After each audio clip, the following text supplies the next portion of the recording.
When the popular kids dared her to sing at the school talent show, they expected her to crumble under the spotlight, to give them something to laugh about for weeks.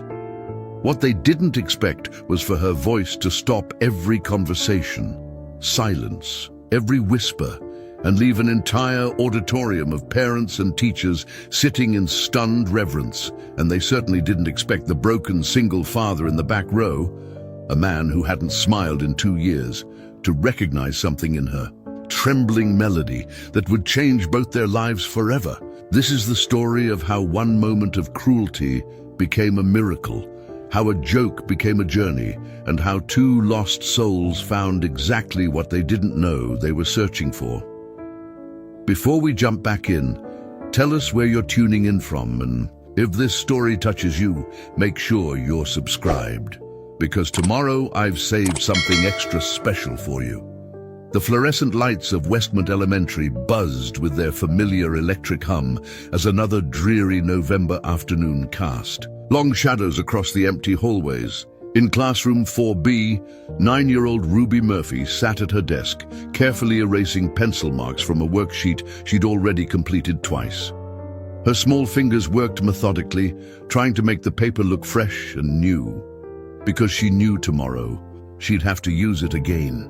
The same worksheet, the same worn pencil stub, the same quiet routine that had become her survival strategy in a world that seemed determined to overlook her. Ruby's faded blue dress, one of only 3 she owned, hung loose on her small frame. It had been her older sister's before the accident, and before that, it belonged to a cousin whose name Ruby couldn't quite remember. The fabric was soft from countless washings, and there was a small tear near the left shoulder that Ruby had learned to hide by keeping her arm positioned just so. Her shoes, black with scuffed toes, were a size too big, but they were sturdy, and Ruby had learned that sturdy mattered more than style when you were walking 2 miles to school every morning. The other students had long since rushed out to catch their buses or meet their parents in the pickup line, leaving behind the typical debris of a 4th grade classroom, crumpled papers, forgotten pencils, and the lingering scent of apple juice and graham crackers. Ruby preferred these quiet moments after the bell rang. No one stared at her during silent reading time because her book was 3 grade levels below everyone else's. No one noticed that she ate the same peanut butter sandwich every day, carefully wrapped in a piece of wax paper that she'd fold and save for tomorrow. No one whispered about how she never had money for the book fair or field trip permission slips. Mrs. Henderson, her teacher, glanced up from her desk where she was grading spelling tests. "Ruby, sweetie, the late bus won't be here for another 20 minutes. You don't have to keep working on that worksheet." Ruby looked up with eyes that seemed older than her 9 years, deep brown eyes that held a wariness most adults never noticed, but which spoke of too many disappointments, too many promises broken, too many times she'd learned not to hope for things that seemed to come so easily to other people. "I know, Mrs. Henderson. I just want to make sure it's perfect." Mrs. Henderson's heart gave that familiar little twist she'd felt so many times this year when Ruby spoke. There was something about this girl that broke through all her professional boundaries. The way Ruby never complained, never asked for help, never seemed to expect anything from anyone. She was like a small ghost haunting the edges of childhood, present but not quite part of the vibrant, chaotic world of elementary school life. "You know, Ruby, you don't always have to be perfect. Sometimes it's okay to just be you." Ruby smiled, a small, careful smile that never quite reached her eyes. "Yes, ma'am." But perfect was all Ruby knew how to be. Perfect meant invisible, and invisible meant safe. Invisible meant no one asked questions about why she sometimes fell asleep during math class, or why she hoarded crackers from snack time in her desk, or why she never talked about her home life during show and tell. Invisible meant no one noticed that she'd been wearing the same 3 dresses in rotation since school started, or that her homework was sometimes done in crayon because that's all she had at home. What Ruby didn't know, what she couldn't have known, was that she wasn't nearly as invisible as she thought. Mrs. Henderson had noticed everything, from the way Ruby's stomach rumbled during morning announcements to the careful way she made her supplies last far longer than they should. The school counselor had noticed too. Though their conversations always hit the same wall, Ruby was polite, grateful, and completely unwilling to admit that anything was wrong. And 3 rows behind Ruby's carefully organized desk, Madison Taylor was also watching. Madison, with her perfectly styled blonde hair and brand-name clothes, with her circle of friends who hung on her every word, with her confidence that came from never having to worry about where her next meal would come from, or whether the electricity would be on when she got home. Madison had been watching Ruby for weeks now, not with concern or kindness, but with the calculating interest of someone who'd identified weakness and was waiting for the right moment to exploit it. "Hey, Ashley," Madison whispered to her best friend as they packed their designer backpacks. "Did you see the flyer about the talent show?" Ashley Riley, equally polished and equally sharp, followed Madison's gaze to where Ruby sat hunched over her worksheet. "Yeah, my mom already signed me up for my violin piece." "Why?" Madison's smile had an edge to it that would have made Mrs. Henderson nervous if she'd been paying attention. "I think we should encourage more people to participate. Make it more inclusive. The talent show. It happened every year right before Thanksgiving break, a beloved tradition where students could showcase their abilities, where proud parents filled the auditorium with cameras and applause, where ribbons were awarded and memories were made. For most students, it was an opportunity to shine. For some, it was a chance to conquer their fears. But Madison Taylor was about to turn it into something else entirely, as Ruby carefully placed her worksheet in her folder and began the ritual of organizing her desk for tomorrow. She had no idea that her name was about to become the center of a conversation that would change everything. She didn't know that Madison and her friends were already planning, already plotting, already setting in motion a series of events that would either destroy what little confidence she had left or transform her life in ways she couldn't possibly imagine. The late bus rumbled to life outside, its engine echoing through the empty hallways. Ruby gathered her things, a worn backpack that used to be navy blue but had faded to an indeterminate gray, a jacket with a broken zipper that she'd learned to hold closed with her arms, and the careful composure that she wore like armor against. A world that had already taught her that dreams were luxuries she couldn't afford. Mrs. Henderson watched her go, that familiar knot of concern tightening in her chest. There was something about Ruby Murphy that reminded her why she'd become a teacher in the first place. Not for the students who already had everything, but for the ones who needed someone to believe in them, even when they'd stopped believing in themselves.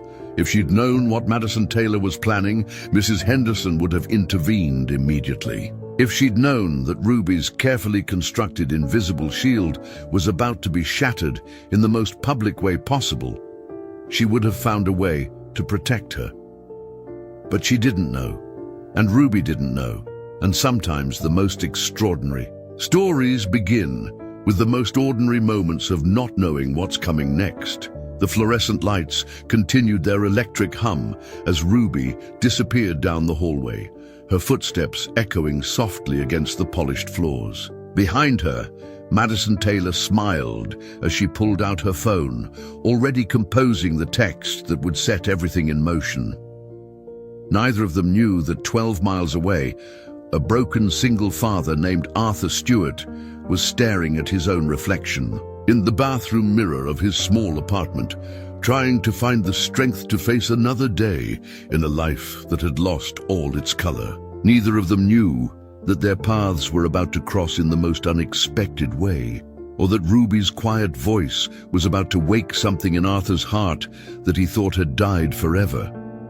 Sometimes the most powerful stories begin not with grand gestures or dramatic moments, but with a 9-year-old girl trying to be perfect, a mean girl looking for entertainment, and a man who'd forgotten how to hope. Sometimes miracles disguise themselves as ordinary Tuesday afternoons, waiting were exactly the right moment to change everything. Arthur Stewart had once been the kind of father other parents envied. The kind who showed up to every soccer game with homemade snacks and a voice that carried across the field, cheering louder than anyone else. The kind who turned bedtime stories into elaborate productions, complete with different voices for every character and sound effects that made his daughter giggle until she hiccuped. The kind who believed that love could solve anything, protect anyone, make any dream come true if you just tried hard enough. That man felt like a stranger now. The bathroom mirror in his cramped downtown apartment reflected back someone he barely recognized. Stubble that had grown into an unkempt beard, eyes that had lost their spark somewhere in the wreckage of the last 2 years, shoulders that carried the weight of guilt and grief like a physical burden. At 34, Arthur looked a decade older, worn down by the relentless grind of single parenthood and the constant ache of loss that never quite dulled, no matter how much time passed. Preparing and narrating this story took us a lot of time, so if you are enjoying it, subscribe to our channel. It means a lot to us. Now back to the story. The apartment around him told the story of a life that had been hastily reassembled from broken pieces, mismatched furniture from thrift stores and yard sales, because the comfortable couch and dining room set had been sold. To pay for Emma's medical bills, a kitchen table that wobbled unless you put a folded napkin under one leg, where father and daughter ate most of their meals, in the kind of silence that spoke of too much sadness and not enough words to express it. Boxes still stacked in the corner, 2 years after moving in, because unpacking them felt too much like admitting this was permanent, that the life they'd built before was never coming back. Arthur's reflections stared back at him as he splashed. Cold water on his face, a daily ritual that was supposed to wake him up, but mostly just reminded him how exhausted he was. Not just physically tired, though the double shifts at the warehouse loading dock certainly contributed to that, but soul deep exhausted. The kind of tired that sleep couldn't fix, that coffee couldn't cure, that settled into your bones and made every day feel like you were walking through mud. He'd been an insurance adjuster before, good at it too, had his own office with a window, wore a tie to work every day, made enough money to buy Emma the art supplies she loved and take weekend trips to the Children's Museum 2 towns over. He'd been building something back then, a career, a future, a college fund for Emma. But insurance adjusters needed to be reliable, needed to show up consistently, needed to focus on details and deadlines, all things that became impossible when your 8-year-old daughter was diagnosed with leukemia. The first absence had been understanding. Of course, he needed to be at the hospital for Emma's initial treatment. The second and third absences were met with sympathy and flexibility.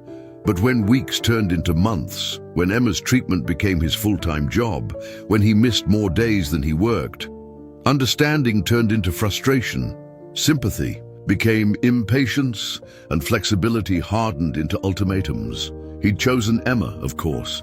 He'd choose her every time, in every universe, without hesitation.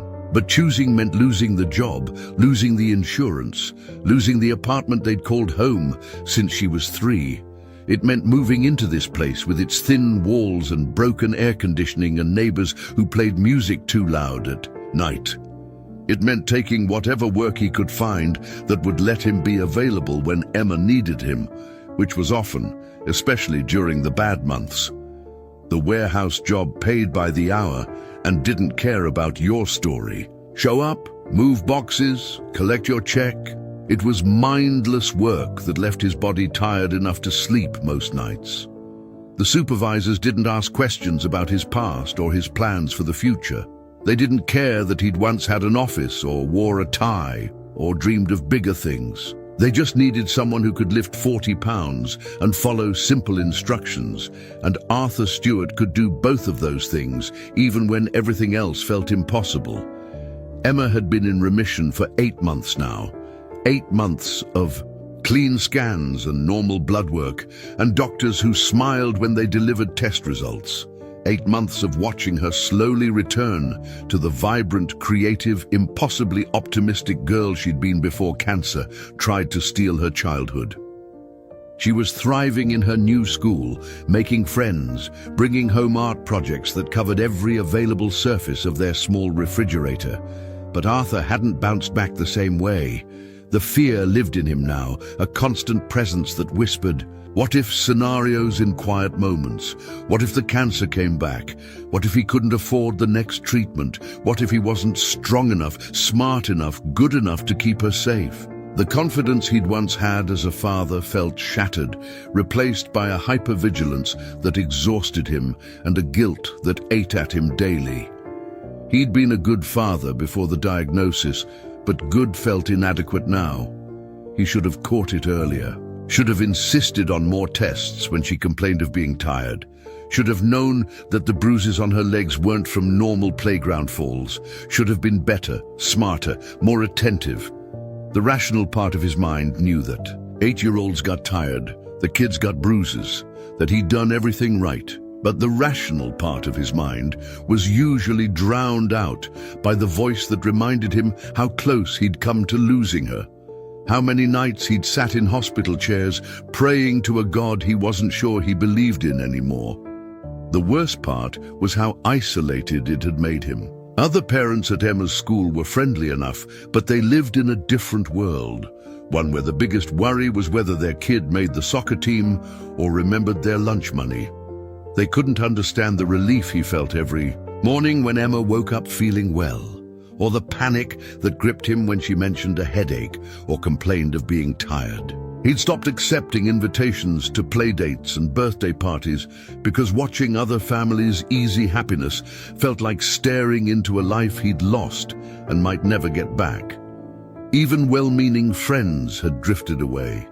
What do you say to someone whose 8-year-old daughter has cancer? How do you complain about your own problems to someone fighting for their kid's life? The isolation had been gradual but complete, and now Arthur existed in a strange, in-between space. Not quite a cancer parent anymore, but not able to return to the carefree world of normal parenthood either. Emma was getting ready for school, in the next room, and Arthur could hear her humming as she packed her backpack. She hummed constantly now, little melodies that seemed to come from nowhere and everywhere at once. Sometimes they were songs from the radio, sometimes made-up tunes that she'd sing under her breath while drawing or doing homework. The humming had started during treatment, when everything hurt and nothing felt normal. The nurses had told him it was common, music as medicine, melody as comfort. But Emma's humming had continued long after the treatment ended, and Arthur had begun to realize it wasn't just a coping mechanism anymore. It was joy, pure and simple. His daughter had found her voice again, even when his own seemed permanently lost. "Dad," Emma's voice carried from the kitchen, "my backpack zipper is stuck again." Arthur pulled himself away from the mirror and the weight of his own reflection. This was what mattered now.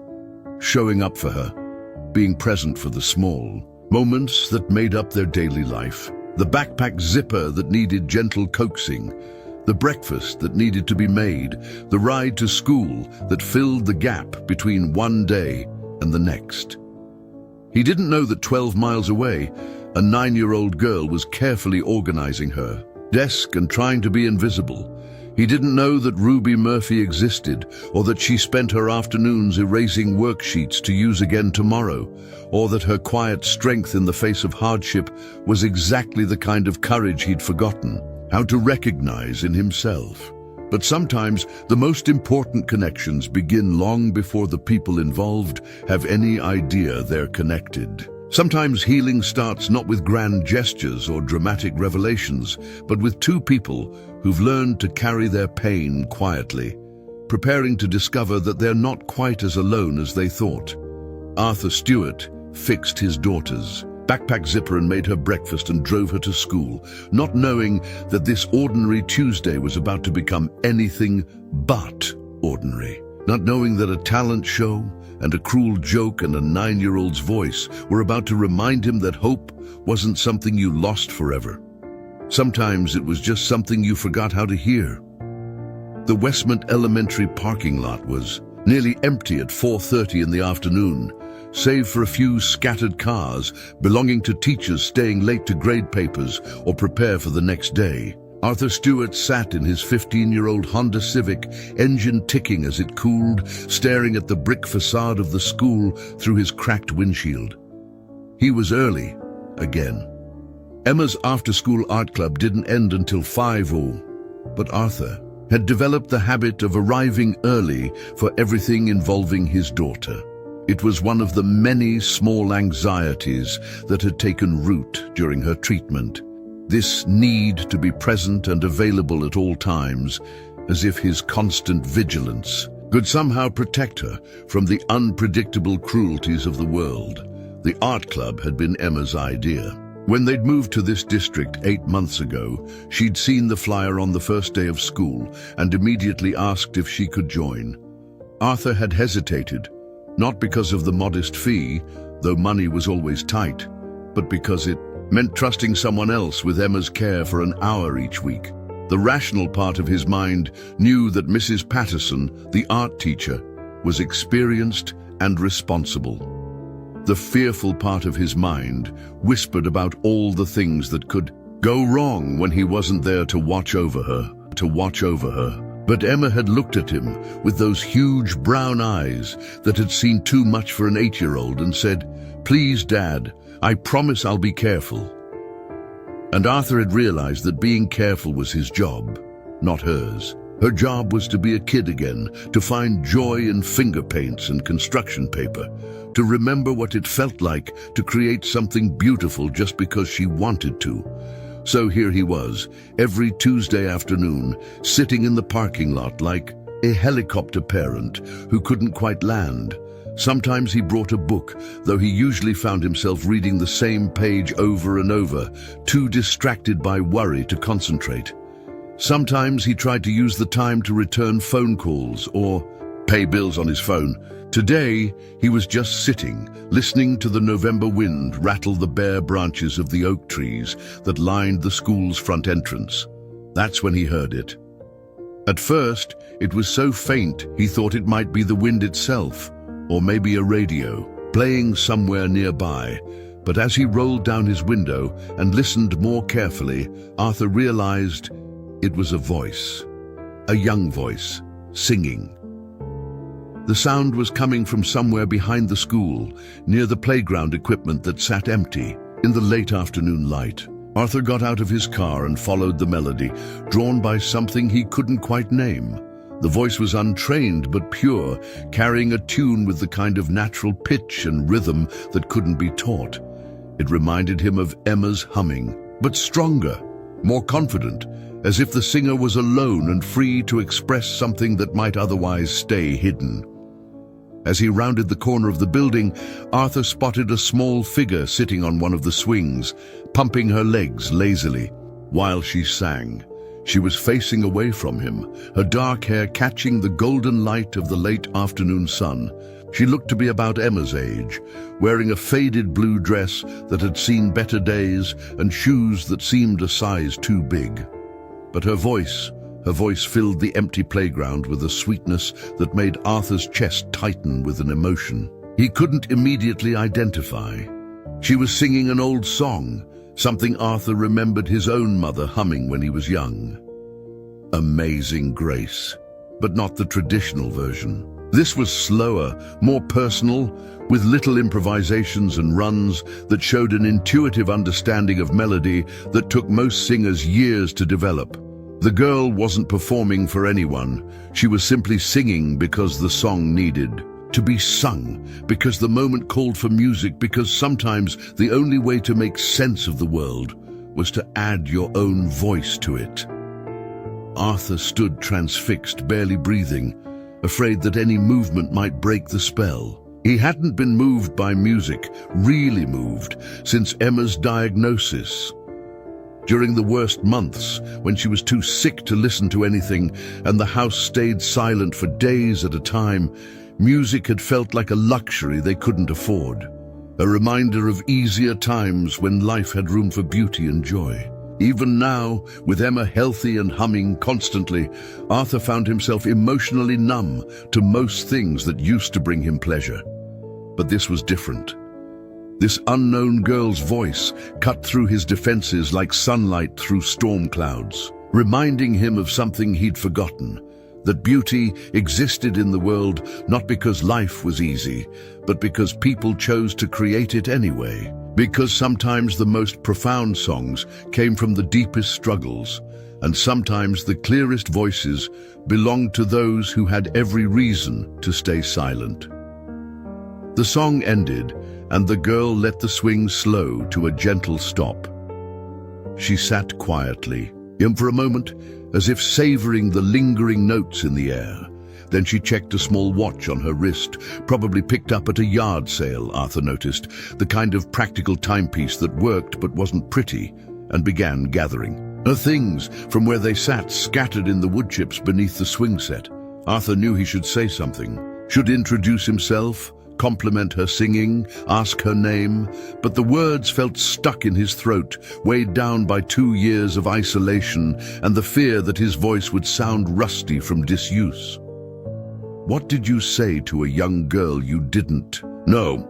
How did you explain that her song had just cracked something open in your chest that you'd thought was permanently sealed? The girl stood and shouldered her worn backpack, then began walking toward the front of the school.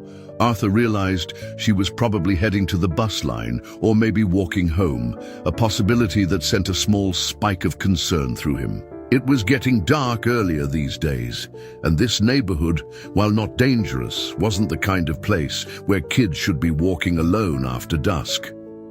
"Excuse me," he called out, his voice rougher than he'd intended. The girl turned, and Arthur got his first look at her face.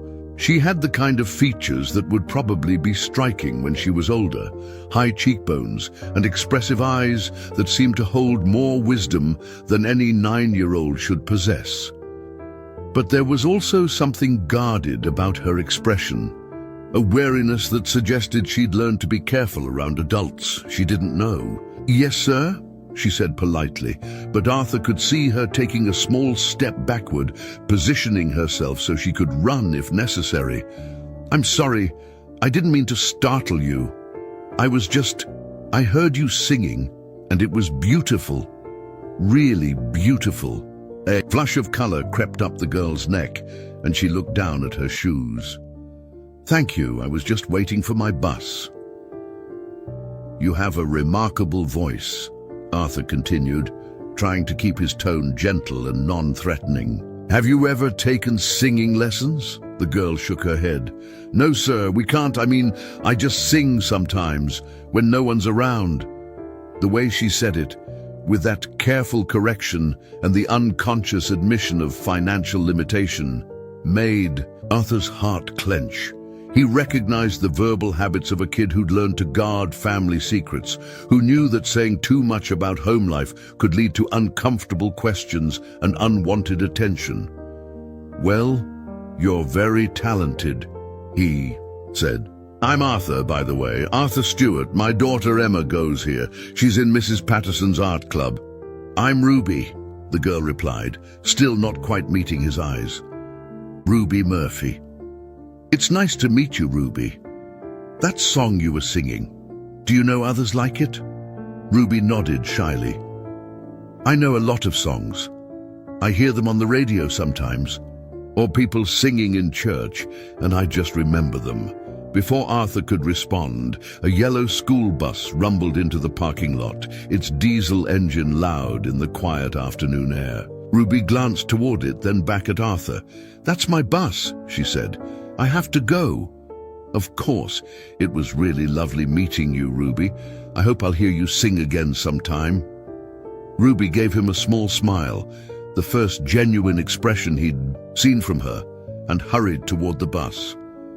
Arthur watched her climb the steps and find a seat near the front, her small figure barely visible through the window as the bus pulled away.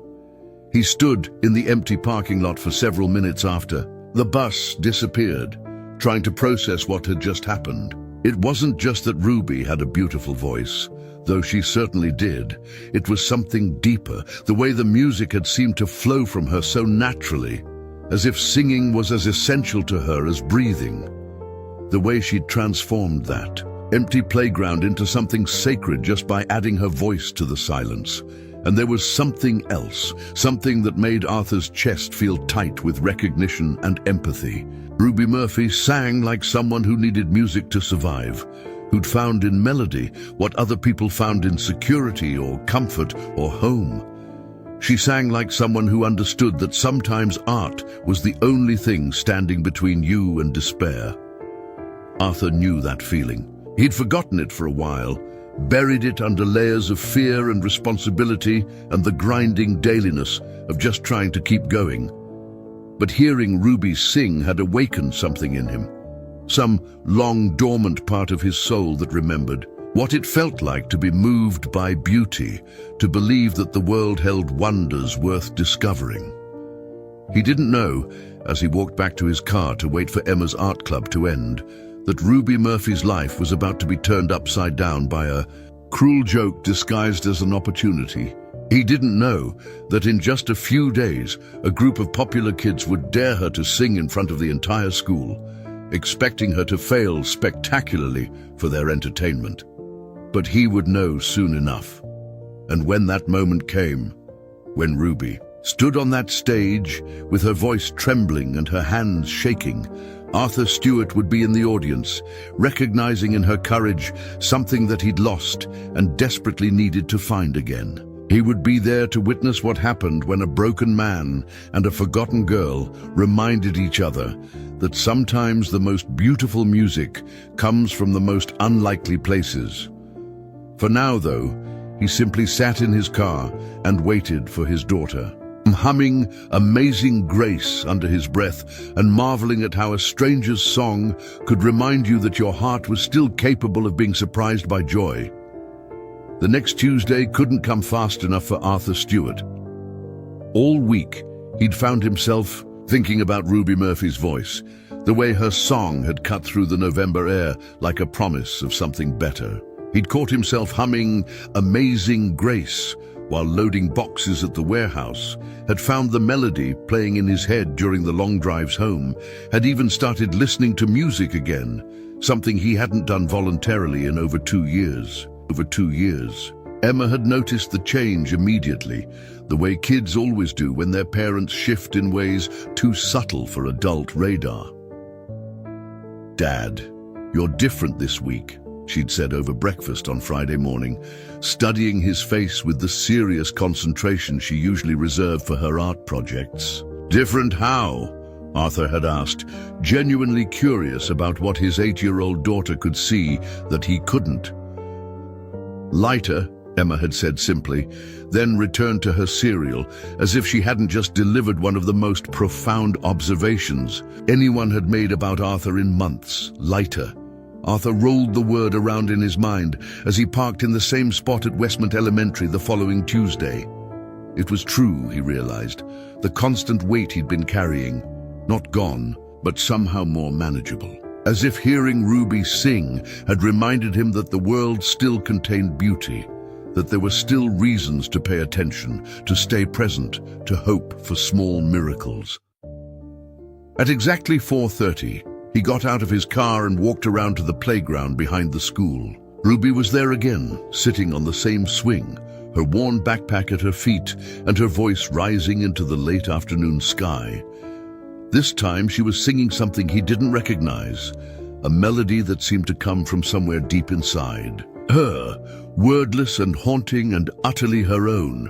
Arthur stopped at a respectful distance and listened, not wanting to interrupt but unable to walk away. Ruby's voice had the same pure quality he remembered from the week before, but today there was something different about it. More confident, perhaps, or maybe just less careful, as if she was allowing herself to truly let go in a way that most people never learned to do. When the song ended, Ruby noticed him standing there. Instead of the wariness he'd seen the week before, she offered him a small wave. "Hi, Mr. Stewart," she said, her voice carrying easily across the playground. "Hello, Ruby. That was beautiful. Really beautiful." I don't think I've heard that song before.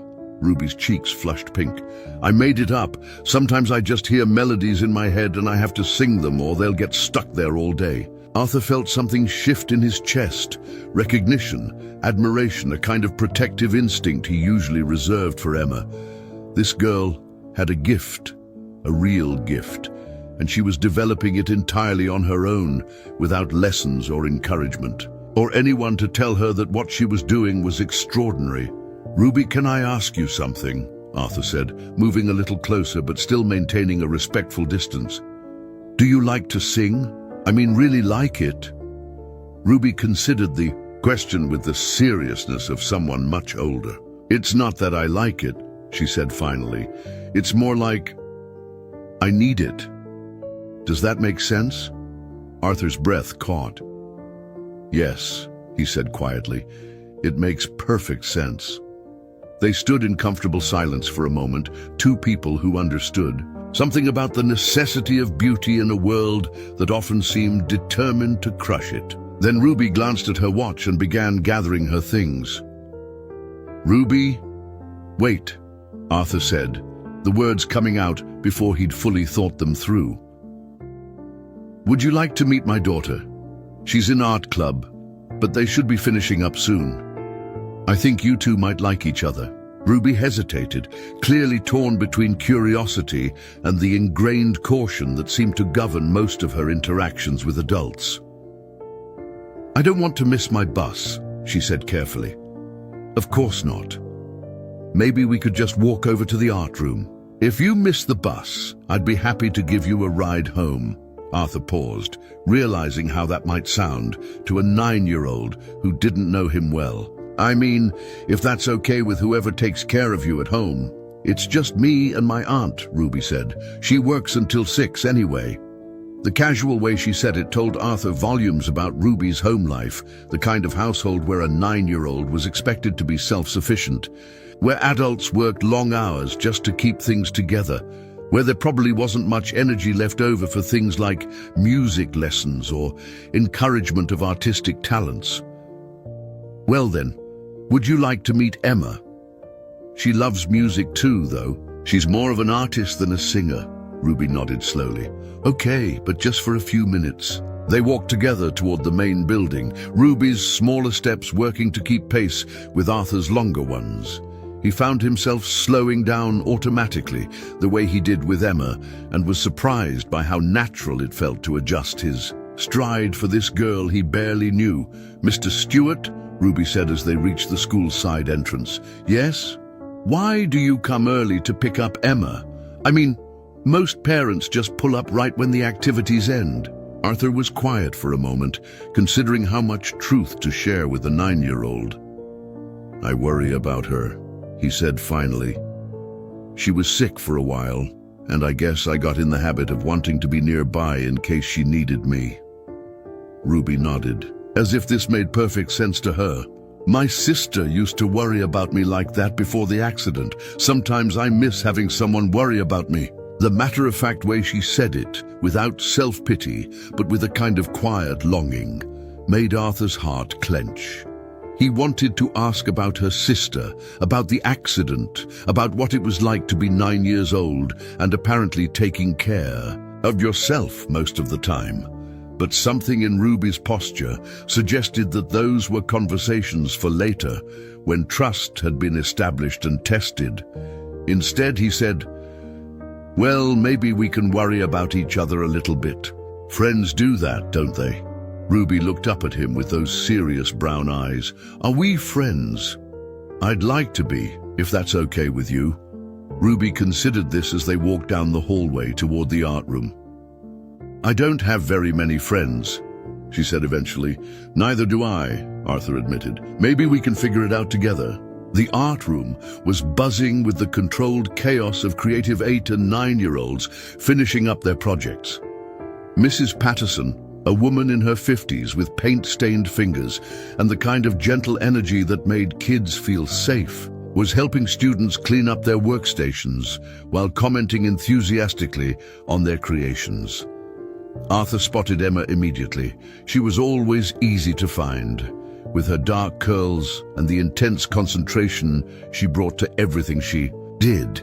Today, she was putting the finishing touches on what looked like a watercolor painting of a tree, her tongue poking out slightly, the way it always did when she was focused. "Emma?" Arthur called softly. She looked up and smiled, the kind of pure, unguarded smile that reminded Arthur why he'd fought so hard to keep her safe. "Dad, look what I made.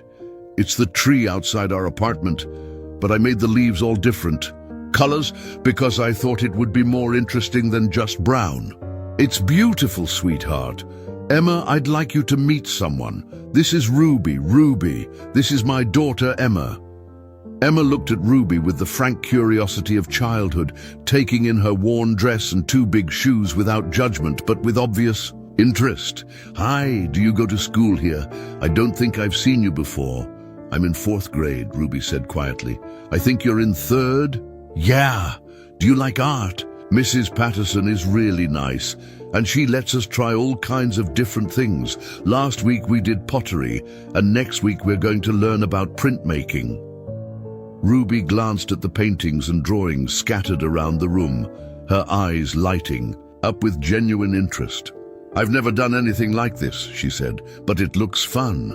"You should join," Emma said with the impulsive generosity that made Arthur so proud of her.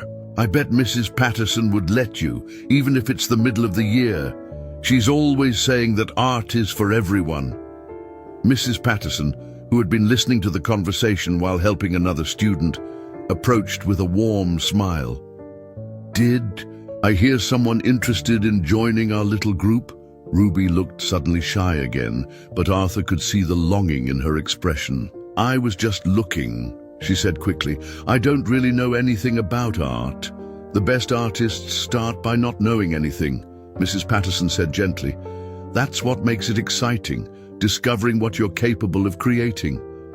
"Are you Ruby Murphy? Mrs. Henderson has mentioned you. She says you're very creative." Ruby blinked in surprise. "She talked about me?" "Only good things," Mrs. Patterson assured her. "Teachers notice when students have special talents, even if those talents are quiet ones." Arthur watched Ruby process this information, saw something shift in her expression as she realized that she wasn't as invisible as she thought, that adults in her life had noticed her, had seen value in her, had talked about her potential even when she wasn't around to hear it. "The thing is," Ruby said hesitantly, "my aunt works a lot, and I don't think we can afford—" "Don't worry about that," Mrs. Patterson said quickly. "We have scholarships for students who need them. The most important thing is whether you want to be here." Ruby looked around the room again, at Emma's encouraging smile, at Arthur's kind eyes, at Mrs. Patterson's paint-stained apron and genuine warmth. Arthur could see her weighing possibilities, calculating risks, trying to decide if this was the kind of good thing that would actually turn out to be good, or if it was another disappointment waiting to happen. "Can I think about it?" Ruby asked. "Finally, of course," Mrs. Patterson said, "but don't think too long. We're starting a special project next week that I think you'd really enjoy. Really enjoy." Ruby's bus was honking in the parking lot, and she gathered her backpack with practiced efficiency. "Thank you," she said to Mrs. Patterson, then turned to Emma. "It was nice meeting you." "You too. I hope you decide to join," Emma said. "It would be fun to have another friend in art club." As Ruby hurried toward the exit, Arthur called after her. "Ruby, same time next week?" She turned back with a smile that was brighter than any he'd seen from her yet. "Same time next week," she confirmed. Arthur watched her run toward the bus, her backpack bouncing against her back, her two big shoes slapping against the pavement. Emma came to stand beside him, slipping her small hand into his. "I like her," Emma said simply. "She seems sad, but also strong, kind of like you were when I was sick." Arthur squeezed his daughter's hand, marveling at her ability to see so clearly into the hearts of others. "Yeah," he said quietly. "I like her too." As they walked to their car, Arthur found himself thinking about friendship. How long it had been since he'd even considered the possibility of connecting with someone new. How isolating the last 2 years had been. How much he'd forgotten about. The simple pleasure of caring about another person's well-being. Ruby Murphy was about to face the biggest challenge of her young life, though none of them knew it yet. In just a few days, Madison Taylor would put her cruel plan into motion, and Ruby would be standing on a stage in front of hundreds of people expected to fail for their entertainment. But now she wouldn't be facing it entirely alone. Now she had Arthur Stewart in her corner, a man who recognized her gift, who understood what it meant to carry pain quietly, who knew something about the courage it took to keep going when the world seemed determined to break you.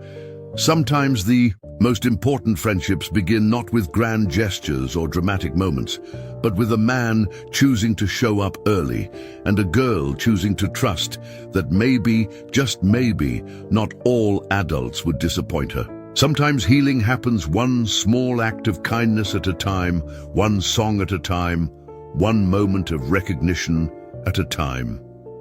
Arthur Stewart was about to remember what it felt like to fight for someone other than his daughter. And Ruby Murphy was about to discover that she wasn't quite as alone in the world as she'd always believed. Friday morning arrived at Westmont Elementary with the kind of crisp energy that made everyone move a little faster, speak a little louder, and smile a little brighter. The weekend was just hours away, and even the fluorescent lights seemed to buzz with anticipation. In the main hallway, colorful flyers had appeared overnight, taped to lockers and bulletin boards with the kind of official enthusiasm that only elementary schools could muster. Westmont Elementary Annual Talent Show, the bright yellow papers. Announced in bold letters.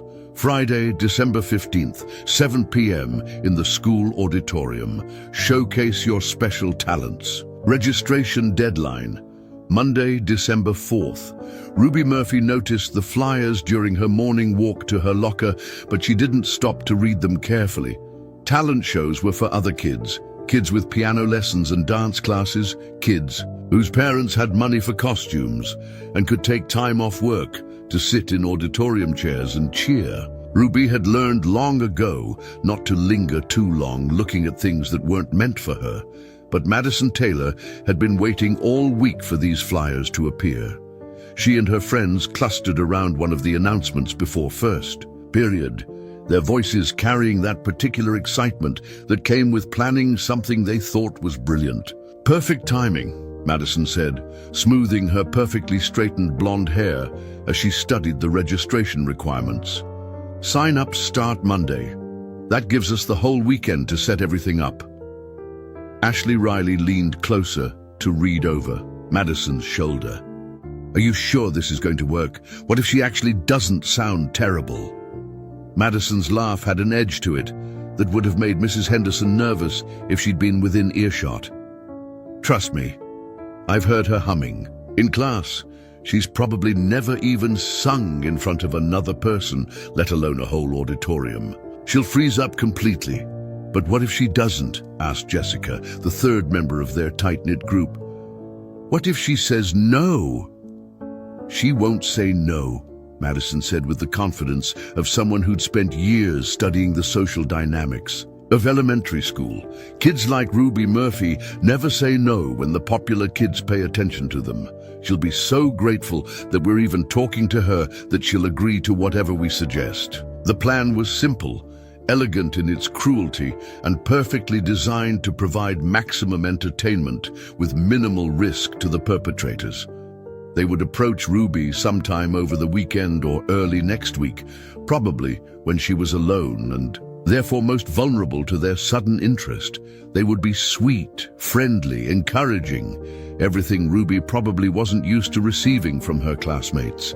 They would tell her about the talent show, mention how they'd heard she had a beautiful voice, a strategic lie that would make Ruby feel special and seen, and suggest that she should definitely sign up to perform. They would offer to help her register, maybe even hint that they were planning to perform too, making it seem like a group effort rather than a setup. Then they would sit back and watch as Ruby Murphy stood on that stage in front of hundreds of people, parents, teachers, students, siblings, and either sang so quietly no one could hear her, or forgot the words completely, or simply stood there in terrified silence until someone had to escort her off. Either way, it would be hilarious. Either way, it would give them something to talk about for weeks. The beauty of the plan was its plausible deniability. If anyone questioned their motives, they could claim they were just being inclusive, just trying to encourage a shy classmate to participate in school activities. They would be the picture of innocence, expressing surprise and disappointment that things hadn't gone better for poor Ruby. Madison had been planning variations of this scheme since the beginning of the school year, waiting for the right opportunity and the right target. Ruby Murphy was perfect, quiet enough not to have many allies, poor enough to feel grateful for any attention, and just visible enough that her public humiliation would have a decent-sized audience. What Madison didn't know, what she couldn't have known, was that Ruby Murphy wasn't quite as friendless as she appeared, that a certain single father had been meeting her by the playground every Tuesday, listening to her sing with a voice that could stop conversations and silence rooms. That Ruby's gift wasn't the tentative, undeveloped talent Madison imagined, but something rare and powerful that had been growing in secret, nurtured by nothing more than necessity and natural ability. Madison also didn't know that Arthur Stewart had been spending his evenings researching talent shows, thinking about ways to encourage Ruby to share her gift with the world, wondering if there might be opportunities for her to sing in settings where her voice would be appreciated rather than overlooked. That Friday afternoon, Arthur arrived at his usual spot in the school parking lot with more than his typical early parent anxiety. All week, he'd been thinking about Ruby's voice, about the way she created melodies out of thin air, about the casual mention that she needed music, the way other people needed food or sleep. He'd been thinking about Emma's observation that Ruby seemed sad but strong, and about Mrs. Patterson's comment that teachers had noticed Ruby's creative talents. Most of all, he'd been thinking about opportunity, about how many gifted kids got overlooked because they didn't have parents who could afford lessons or advocates who understood their potential. About how Ruby's voice deserved to be heard by people who could recognize its worth, not just by one broken father on a deserted playground. When Ruby appeared on the swing set at 4:30, Arthur was ready with a question that had been building in his mind all week. "Ruby," he said after she'd finished singing. Today it was a haunting version of Somewhere Over the Rainbow that she'd somehow made entirely her own. "Have you ever thought about performing? I mean, really performing for an audience?" Ruby's swing slowed to a stop. "What do you mean?" "I mean sharing your voice with other people. You have a gift, Ruby, a real gift. And gifts like yours are meant to be shared." Ruby was quiet for a long moment, her hands gripping the swing's chains. "I don't think people would want to hear me sing," she said finally. I don't have training or anything fancy to wear or—" "Ruby," Arthur interrupted gently, "some of the most beautiful music in the world comes from people who never had formal training. What you have, this natural ability, this instinct for melody, that's not something you can learn in lessons. That's something you're born with." "But I get scared when people look at me," Ruby admitted. "In class, when Mrs. Henderson calls on me, sometimes I forget how to talk. I can't imagine standing up in front of a whole bunch of people and singing." Arthur nodded, understanding. He remembered that feeling from his own childhood, the way attention could feel like a spotlight that was too bright, too hot, too exposing. But he also remembered the regret that came from not taking chances, from letting fear make decisions that should have been made by courage. "What if I told you that being scared is normal?" Arthur said. "That even professional singers get nervous. before they perform? What if I told you that the scared feeling doesn't mean you shouldn't do something? It just means that something matters to you. Something matters to you. Ruby considered this, her dark eyes serious. Have you ever been scared to do something but done it anyway? Arthur thought about Emma's diagnosis, about the months of treatment when he'd been terrified every single day, but had kept showing up, kept fighting, kept believing they would get through it. Yes, he said simply, some of the most important things I've ever done, I did while I was scared. What happened? Sometimes it went better than I expected, sometimes it went worse, but every time I was glad I tried. Ruby was quiet again, and Arthur could almost see her mind working, weighing possibilities against fears, dreams against practical realities. Mr. Stewart, she said finally, if there was a chance for me to sing for people, and if I got too scared to do it, would you think I was a coward? Arthur's heart clenched at the vulnerability in her voice, at the way she seemed to expect disappointment. From adults, as a matter of course. Ruby, wanting to be brave and being ready to be brave are two different things. If you weren't ready, that wouldn't make you a coward. That would just make you human. But what if I was ready? Or what if I thought I might be ready? Then I would be honored to help you in any way I could. Ruby nodded slowly as if making some internal decision. Okay, she said, if something came up, some chance to sing, I'll think about it. Really think about it. Arthur smiled. That's all anyone can ask.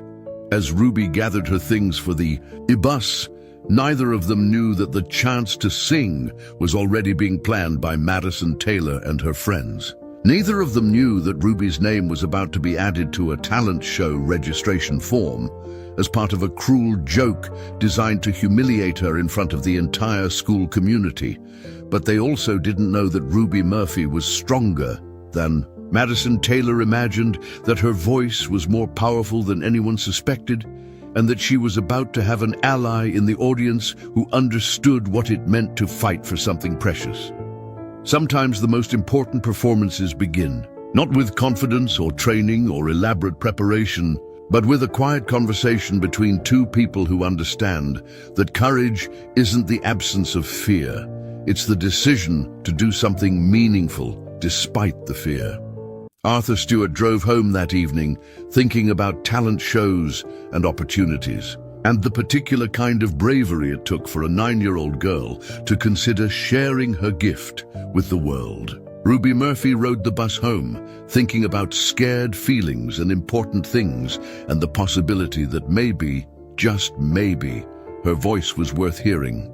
Neither of them knew that Madison Taylor was spending her Friday evening perfecting the details of a plan that would test both of their definitions of courage. But they would find out soon enough. And when they did, Ruby would discover that having one person believe in you could make all the difference between a moment of humiliation and a moment of triumph. Arthur would discover that sometimes protecting someone else's dreams could help you remember your own. The talent show was still 3 weeks away, but the real performance, the one that would matter most, was about to begin. Monday morning arrived, with the kind of gray November sky that made everything feel heavier, more serious, as if the weather itself was conspiring to make difficult days even harder. Ruby Murphy walked through the hallways of Westmont Elementary with her usual careful invisibility, clutching her worn backpack and keeping her eyes down to avoid accidentally making contact with anyone who might remind her that she didn't quite belong. She'd spent the weekend thinking about her conversation with Arthur Stewart, turning his words over in her mind like smooth stones she could examine from every angle. The idea of singing for an audience both thrilled and terrified her in equal measure. On one hand, she loved music more than almost anything else in her small world. It was the one place where she felt truly herself, truly free. On the other hand, the thought of standing in front of strangers, being looked at and judged and potentially found wanting, made her stomach churn with the kind of anxiety that could steal her voice entirely. Ruby was so lost in these thoughts that she almost didn't notice Madison Taylor approaching her locker. Madison, who had never spoken directly to Ruby in the 3 months since school started. Madison, who moved through the elementary school social hierarchy like royalty, surrounded by friends who hung on her every word and teachers who smiled extra brightly when she raised her hand in class. Ruby! Madison's voice was bright, friendly, with a warmth that immediately made Ruby suspicious. In her experience, when popular kids suddenly paid attention to her, it usually meant trouble was coming. "Hi," Ruby replied cautiously, continuing to organize her books while trying to appear busy and unavailable for whatever Madison might want. "I've been meaning to talk to you," Madison continued, undeterred by Ruby's obvious discomfort. "Ashley and I were just saying how we never really get to hang out with you, and that's such a shame because you seem really cool." Ruby blinked in surprise. Cool was the last word anyone had ever used to describe her. Quiet, maybe. Polite, sometimes, but never cool. "Oh," she said, because she couldn't think of anything else to respond. "We saw the flyers for the talent show," Ashley chimed in, appearing at Madison's shoulder with perfect timing. "And we were thinking about what we might do, and then Madison had this amazing idea." Ruby's hands stilled on her locker door. Something about the way they were looking at her, with bright, expectant smiles that didn't quite reach their eyes, made her want to close her locker and walk away. But years of being taught to be polite to adults had extended to being polite to classmates, even when those classmates made her nervous. "We heard you singing once," Madison said, her voice dropping to a conspiratorial whisper. "In the hallway after school. You have such a beautiful voice, Ruby, like really beautiful. Way better than most kids our age." Ruby felt heat creep up her neck. She couldn't remember singing in the hallways. She was always so careful to keep her music to herself when she was at school. But maybe once, maybe when she thought no one was around, maybe she'd hummed something without realizing it. "We think you should totally sign up for the talent show," Ashley added enthusiastically. "I mean, with a voice like yours, you'd probably win the whole thing." The words hit Ruby like a physical impact. Win the whole thing. The idea was so far outside her realm of possibility that she almost laughed. Kids like her didn't win things. Kids like her tried to stay invisible, tried not to draw attention, tried not to give anyone reasons to look too closely at their second-hand clothes or their free lunch forms or their addresses in the less nice part of town. "I don't think," Ruby started, but Madison interrupted her. "Oh, come on, don't be so modest. You're really talented and it would be so fun to watch you perform. We're all going to sign up too. I'm doing a dance routine and Ashley's playing a violin. It'll be like having our whole class represented." Ruby noticed that Jessica, the third member of Madison's usual group, was standing a few feet away, watching the conversation with an expression that looked almost guilty. But when Ruby met her eyes, Jessica quickly looked away. "I don't really perform," Ruby said carefully. "I just sing sometimes when I'm by myself." "But that's exactly what makes you so special," Madison exclaimed, and her enthusiasm seemed so genuine that Ruby felt her defenses starting to lower. "You're natural. You don't have all that formal training that makes some people sound so artificial. You sound real. Real." Ruby had never thought of her voice that way, but something about the word resonated with her. She did feel real when she sang, more real than any other time, more herself than she ever managed to be in regular conversation. "Plus," Ashley added, "we could help you pick out a song, maybe even help you practice. It would be fun to have a project together." The offer of friendship, even temporary friendship, was almost more tempting than the talent show itself. Ruby had spent so much of the school year eating lunch alone, working on group projects by herself, watching other kids form the kind of easy alliances that seemed to come naturally to everyone but her.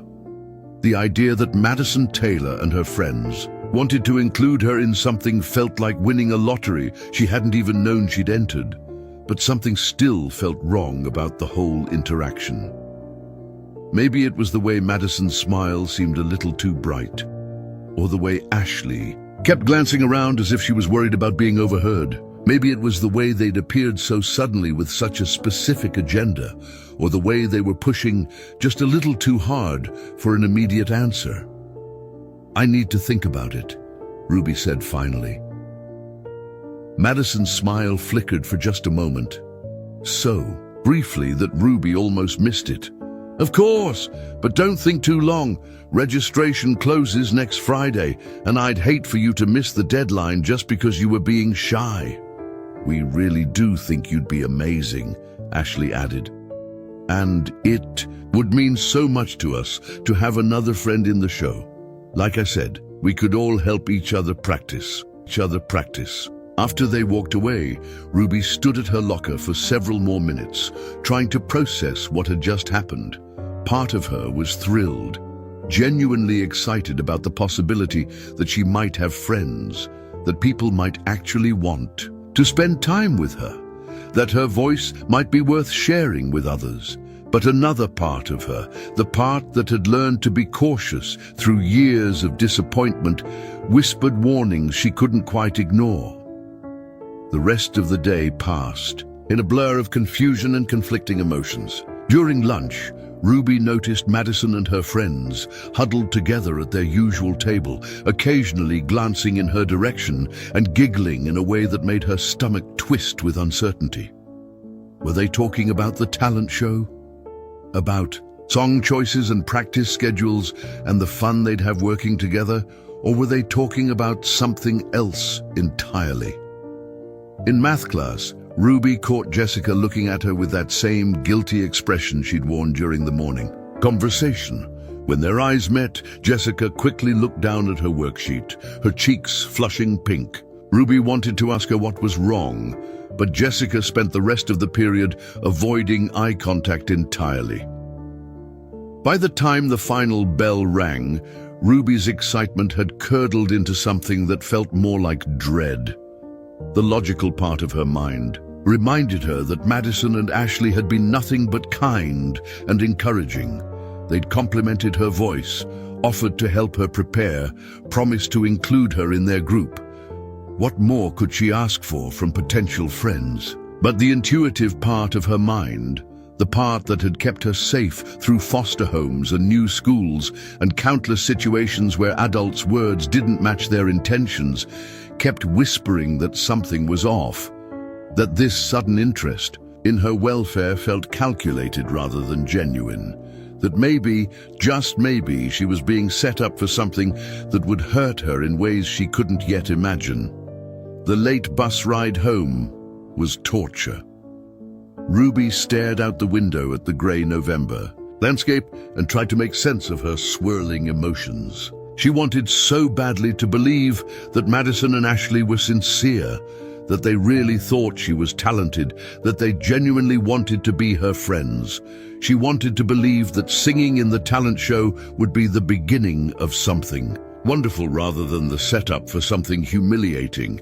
But wanting something to be true and trusting that it was true were two very different things. And Ruby Murphy had learned, through experiences that had taught her to be older than her years, that when something seemed too good to be true, it usually was.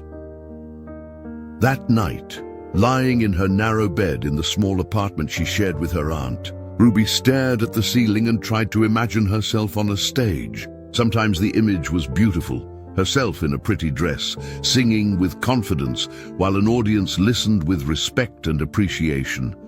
Sometimes the image was terrifying, herself frozen with fear, forgetting the words, becoming a spectacle, a failure, while people pointed and laughed.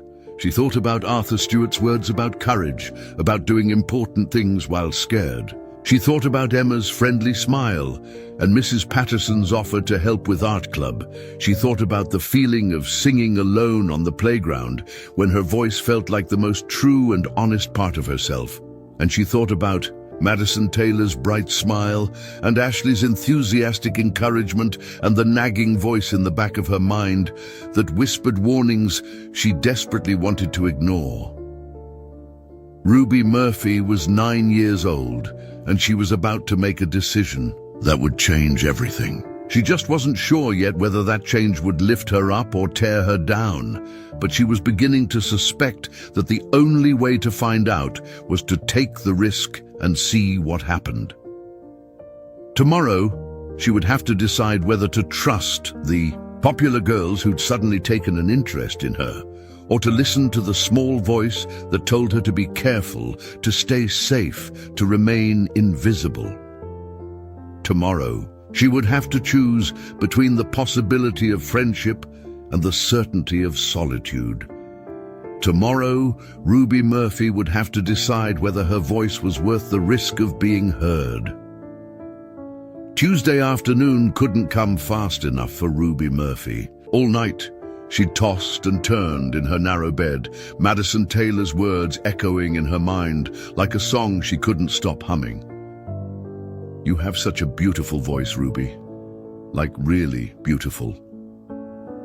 The compliment felt foreign on her ears, strange and wonderful and terrifying all at once.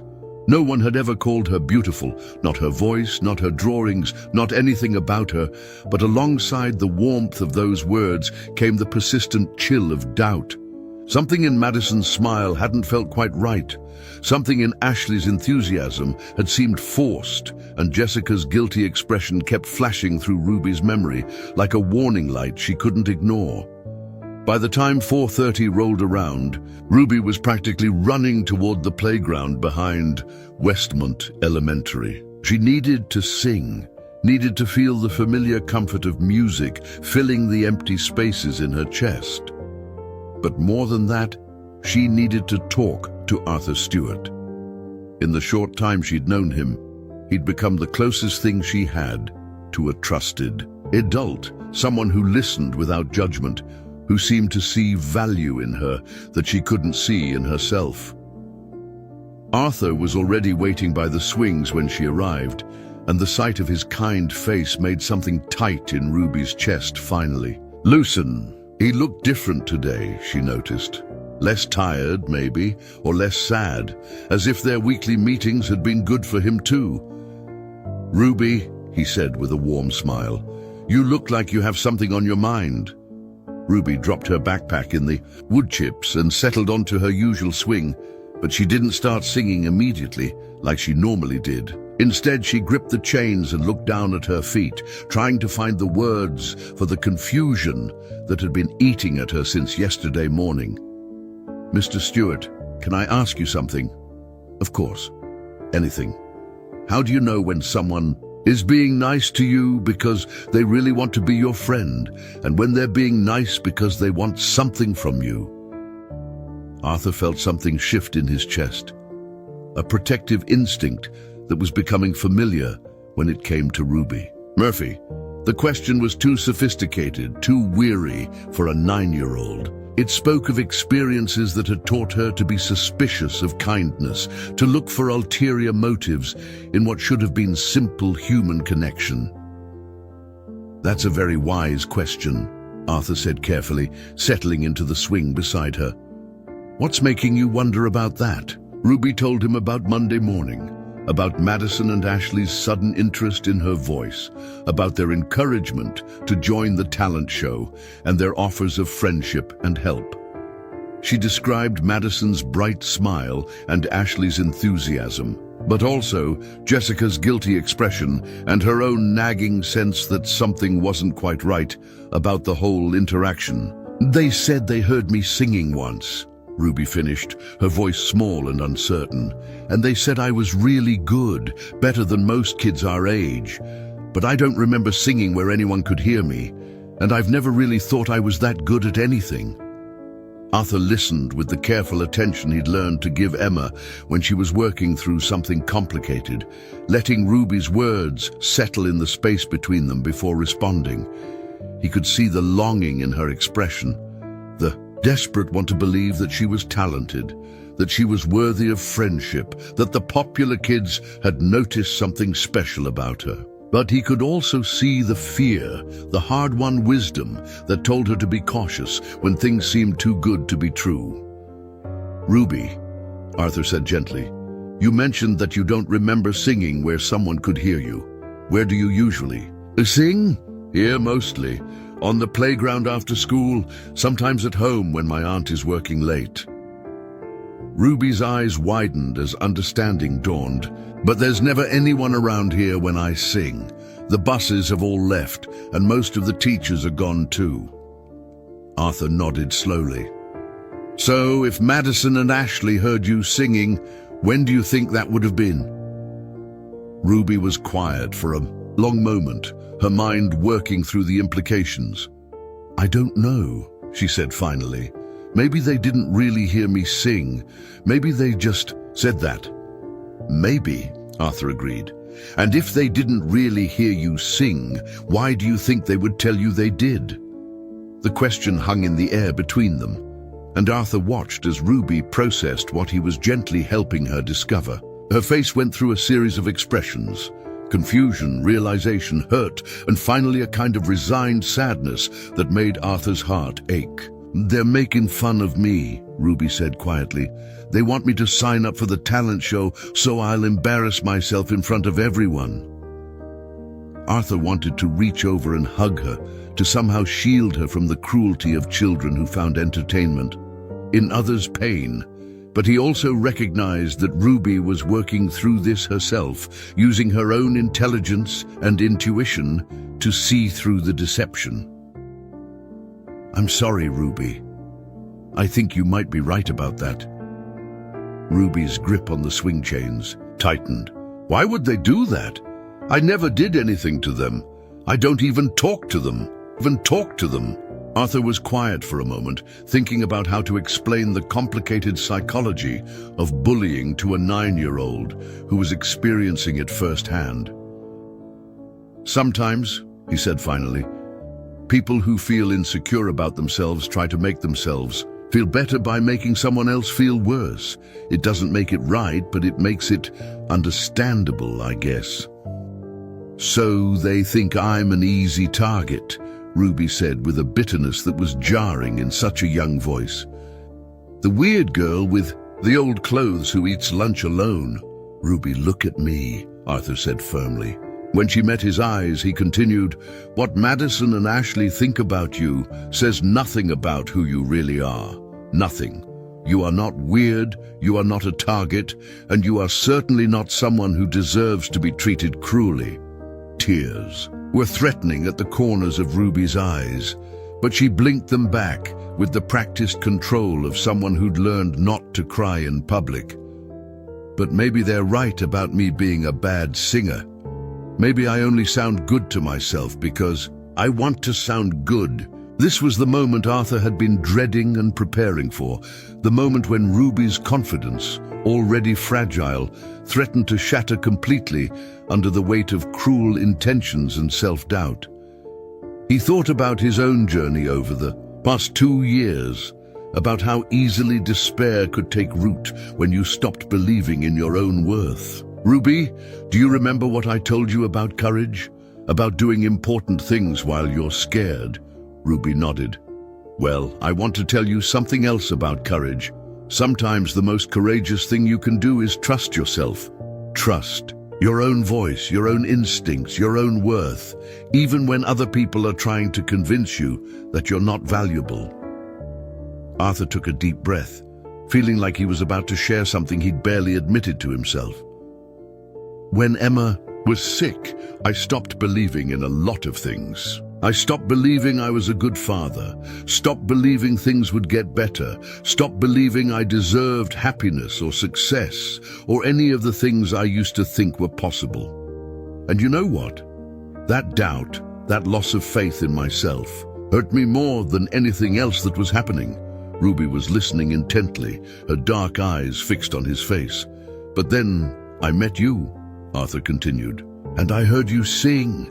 and I saw the way music lives in you like it's part of your DNA, and it reminded me that there are things in this world that are true and beautiful and worth protecting, even when, especially when, other people can't see their value.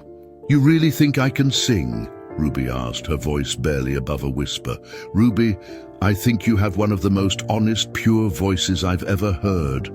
I think music flows out of you the way most people breathe, naturally, necessarily beautifully, and I think anyone who would try to use your gift as a weapon against you doesn't deserve to hear it. Ruby was quiet for several minutes, swinging gently back and forth as she processed Arthur's words.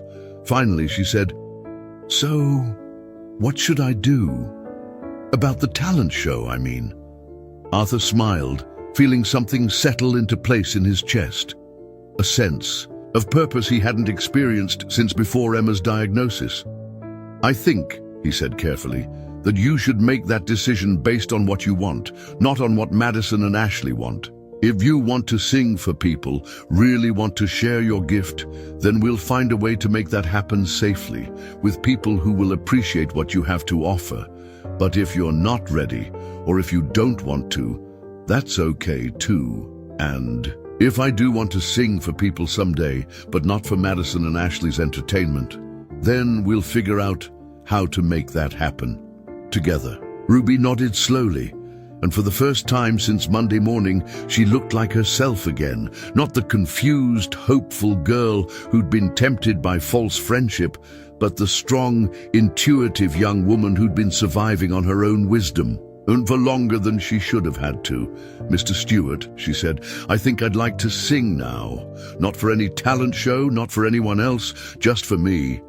And for you, if that's okay." Arthur felt tears prick at his own eyes. "I would be honored to listen." Ruby began to sing, something soft and wordless and entirely her own creation. It was a melody that spoke of disappointment, transformed into wisdom, of hurt acknowledged but not allowed to fester, of a young voice finding its strength not in spite of the world's cruelty, but because of her decision to rise above it. As Arthur listened, he realized that this moment, this gift of music shared between two people who understood something about resilience, was exactly what he'd been missing for the past 2 years. Not just beauty, but purpose. Not just healing for himself, but the opportunity to protect and nurture someone else's light. Ruby Murphy was going to be okay. She was going to be more than okay. And Arthur Stewart was going to make sure of it. Next morning, Ruby Murphy walked into Westmont Elementary with something she'd never carried before: certainty. Not the brittle kind of certainty that came from trying to convince yourself of something you wanted to believe, but the solid, unshakable certainty that came from finally understanding exactly who you were and what you were worth. Madison Taylor was waiting by Ruby's locker again, her blonde hair perfectly styled and her smile as bright as a camera flash. Ashley stood beside her, practically bouncing with what looked like excitement, but felt like anticipation of a different kind. They'd clearly been planning this second conversation, positioning themselves to intercept Ruby before first period. "Ruby!" Madison's voice carried that same artificial enthusiasm as the day before. "Did you think about what we talked about the talent show?" Ruby finished hanging up her jacket and turned to face them with a calmness that seemed to surprise both girls. "I did think about it," she said simply. "And," Ashley prompted, leaning forward slightly, as if Ruby's answer was the most important, the thing she'd hear all day. "And I've decided not to sign up," Ruby said, her voice steady and clear, "but thank you for thinking of me." The transformation on Madison's face was swift and unmistakable. The bright smile faltered, replaced by something harder, more calculating.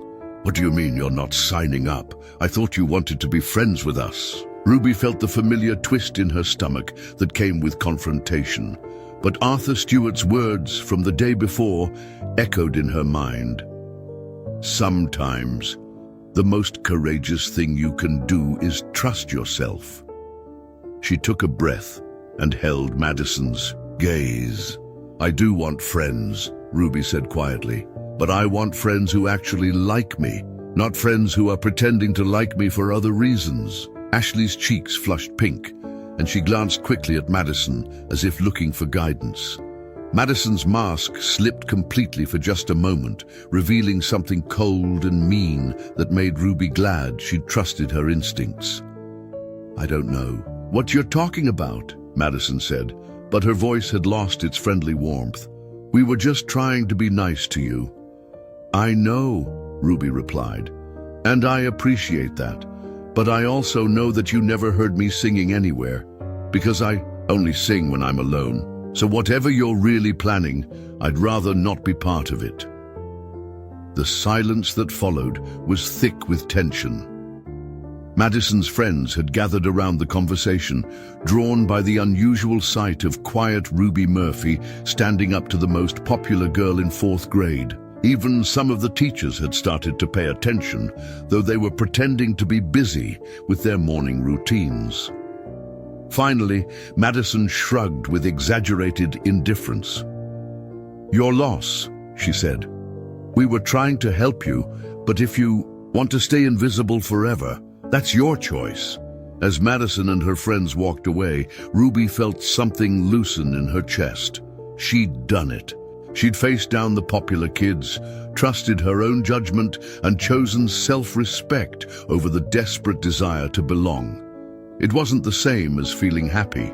She was still the girl with the worn clothes and the second-hand shoes, still the one who ate lunch alone and walked home by herself. But she was no longer the girl who could be manipulated by false promises and fake friendship.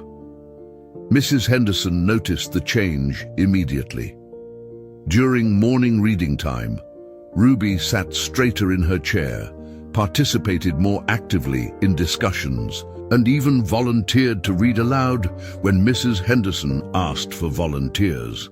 It wasn't that Ruby had suddenly become confident. She was still careful, still quiet. But the anxious edge that usually characterized her classroom presence had softened into something more like peace. "Ruby," Mrs. Henderson said after class, "you seem different today. Good different. Is everything okay?" Ruby considered the question seriously. Was everything okay? Her aunt was still working double shifts to pay the bills. They were still living, paycheck to paycheck, in a neighborhood where the heat sometimes got turned off and the refrigerator was usually more empty than full. Ruby still had exactly 0 friends her own age and exactly 3 dresses that she rotated through the week. But she also had Arthur Stewart, who showed up every Tuesday and listened to her sing as if her voice was the most important sound in the world. She had Mrs. Patterson, who'd offered her a scholarship to art club and seemed to genuinely believe Ruby had creative potential. She had Mrs. Henderson, who noticed when her students were struggling and cared enough to ask about it. Most importantly, she had herself, her own voice, her own instincts, her own hard-won wisdom about who to trust and when to be brave. "Yes," Ruby said finally. "I think everything is okay. Thing is okay." That afternoon, Arthur was waiting by the playground swings with something Ruby had never seen before. A guitar case slung over his shoulder. When he saw her approaching, he smiled with an excitement that reminded Ruby of Emma's enthusiasm about her art projects.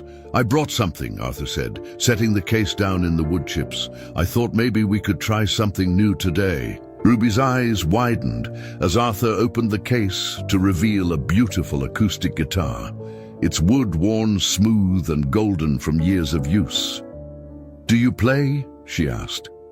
"I used to," Arthur said, lifting the guitar from its case with careful reverence. "Before Emma got sick, before everything got complicated, I used to play quite a bit. I wasn't professional or anything, but I knew enough to accompany simple songs." He strummed a few chords, his fingers finding the familiar positions with muscle memory that had been dormant but not lost. The sound that emerged was warm and rich, filling the empty playground with the kind of music that made you want to sit down and listen for hours. I was thinking, Arthur continued, tuning one of the strings with practiced precision, that maybe we could make some music together. Not for any talent show, not for anyone else's entertainment, just for us. Just for the joy of it. Ruby felt something spark in her chest, the same feeling she got when she discovered a new melody or heard a song that perfectly matched her mood. You mean like we could be a team? Exactly like that. I could play, you could sing, and we could see what kind of beautiful things we could create together. Arthur began playing a simple progression in a key that he thought would suit Ruby's voice, something gentle and folky that left plenty of room for melody. Ruby listened for a few measures, feeling the rhythm settle into her bones, and then she began to hum along. The harmony that emerged was nothing short of magical. Arthur's guitar provided the foundation, steady, reliable, supportive, while Ruby's voice soared above it, finding melodic lines that complemented the chords in ways that seemed effortless and inevitable. They weren't performing. They were conversing, using music as their language and the empty playground as their concert hall. For the first time in 2 years, Arthur felt like himself again, not the broken single father who worked at a warehouse and worried constantly about money and Emma's health, not the failed insurance adjuster who'd lost everything when life got complicated. Just Arthur, the man who loved music and believed in its power to heal and connect and transform ordinary moments into something sacred. Ruby, meanwhile, was discovering what it felt like to have a musical partner, someone who could follow her melodic instincts and enhance them rather than compete with them. She'd never realized how lonely her singing had been until she had someone to share it with, someone who understood that music wasn't just entertainment, but communication, expression, prayer. They played for nearly an hour, working through simple songs that Ruby knew and improvising new melodies that seemed to emerge from the combination of guitar and voice. By the time Ruby's bus arrived, both of them were flushed with the exhilaration that came from creating something beautiful together. "Same time next week?" Arthur asked as Ruby gathered her backpack. "Same time next week," Ruby confirmed. "But Mr. Stewart, can we maybe practice more than once a week? I mean, if you don't mind?" Arthur's smile was brighter than Ruby had ever seen it. "I would love that. How about Thursday after school too? Same time, same place?" As Ruby walked toward her bus, she felt something she'd never experienced before. Anticipation for the future. Not the anxious kind of anticipation that came with dreading what might go wrong, but the excited kind that came with looking forward to something wonderful. Madison Taylor and her friends could keep their talent show, their fake friendships, their cruel entertainment. Ruby Murphy had found something infinitely more valuable, a true musical partnership, a genuine adult ally, and the beginning of understanding that her voice wasn't just worth hearing, it was worth sharing with people who could appreciate its beauty. The talent show was still 2 weeks away, but Ruby was no longer worried about it. She had her own music now, her own purpose, her own reason to keep singing, and sometimes that was more than enough. 2 weeks later, the night of the Westmont Elementary Talent Show arrived with all the fanfare that only a small-town school event could muster. The gymnasium had been transformed into something that almost resembled a proper auditorium. Rows of folding chairs borrowed from the church next door, a makeshift stage constructed from risers usually reserved for choir concerts, and a sound system that worked most of the time if you didn't mind the occasional feedback squeal. Parents arrived early to claim the best seats, armed with cameras and smartphones and the kind of proud enthusiasm that made even the most modest elementary school performance feel like a Broadway opening night. Teachers bustled around backstage, helping nervous performers with last-minute costume adjustments and offering encouraging words to kids who were beginning to second-guess their decision to sign up. Arthur Stewart sat in the back row, having arrived 30 minutes before the show started to ensure he could find a seat with a clear view of the stage. Emma was beside him, clutching a small bouquet of wildflowers they'd picked from the field behind their apartment complex. She'd insisted on bringing them, saying that performers always deserved flowers, even if, especially if, they didn't. Have family there to give them any? Are you sure Ruby isn't performing tonight? Emma asked for the third time, adjusting the flowers in her lap. I'm sure, Arthur replied, though he kept scanning the crowd for any sign of Ruby's familiar figure. She decided it wasn't the right time for her. What Arthur didn't tell Emma was that he'd been having dreams about this night for the past week. Vivid, anxious dreams where Ruby somehow ended up on that stage anyway, standing alone and terrified, while an audience of strangers waited for her to sing. The dreams always ended the same way, with Arthur trying to reach her but being unable to move, trapped in his seat while Ruby faced her fears without any support, the rational part of his mind knew the dreams were ridiculous. Ruby had been clear about her decision not to participate. She'd faced down Madison Taylor's manipulation with remarkable courage and had chosen to focus on their private musical sessions instead.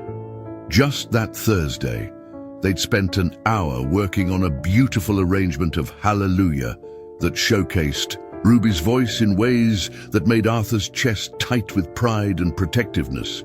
But the worried father part of his mind, the part that had been hyperactive since Emma's diagnosis, couldn't quite let go of the fear that somehow, some way, Ruby might still end up in a situation where she needed his help. Backstage, the usual pre-performance chaos was in full swing. Madison Taylor stood near the wing, resplendent in a glittery dance costume that probably cost more than Ruby Murphy's entire wardrobe. She was going through her routine one final time, her movements sharp and precise, her confidence absolute. Ashley was nearby, tuning her violin with the careful attention of someone who'd been taking lessons since kindergarten. I still can't believe Ruby chickened out, Madison said to Ashley, not bothering to lower her voice despite the fact that other performers were within earshot. I thought for sure she'd be desperate enough for attention to fall for it. Ashley shifted uncomfortably, her violin case clutched tightly in her hands. Maybe it's better that she didn't sign up. I mean, what if she actually turned out to be good? That would have been really embarrassing for us. Please, Madison scoffed. Girls like Ruby Murphy don't have hidden talents, they just have hidden problems.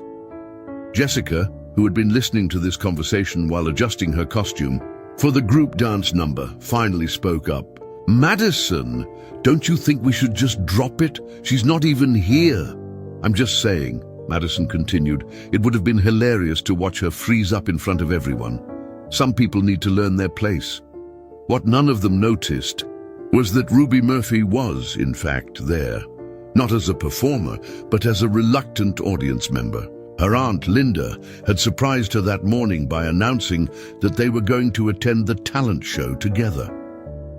You've been so much happier lately, Linda had said over their breakfast of toast and generic cereal. I thought it might be nice for us to do something fun together. Plus, I want to see what all these kids you go to school with are capable of. Ruby had tried to explain that she didn't really know most of her classmates, that she probably wouldn't enjoy watching people perform when she felt so disconnected from them. But Linda had already asked for the evening off from her second job, and Ruby could see how excited her aunt was about the prospect of a normal family activity. So here Ruby was, sitting in the third row with Linda, wearing her nicest dress, the blue one that used to be her sister's, and trying to look interested in the performances while her stomach churned with anxiety. Not because she regretted her decision not to participate, but because being in the same room with Madison and her Friends made her feel exposed and vulnerable in a way she hadn't experienced since their confrontation 2 weeks ago. The show began with the usual elementary school fanfare. The principal, Mrs. Hawkins, welcomed everyone and explained the judging criteria. The first few acts were charming in the way that only fourth-grade performances could be. Earnest, slightly off-key, but delivered with the kind of genuine enthusiasm that made parents tear up and applaud loudly.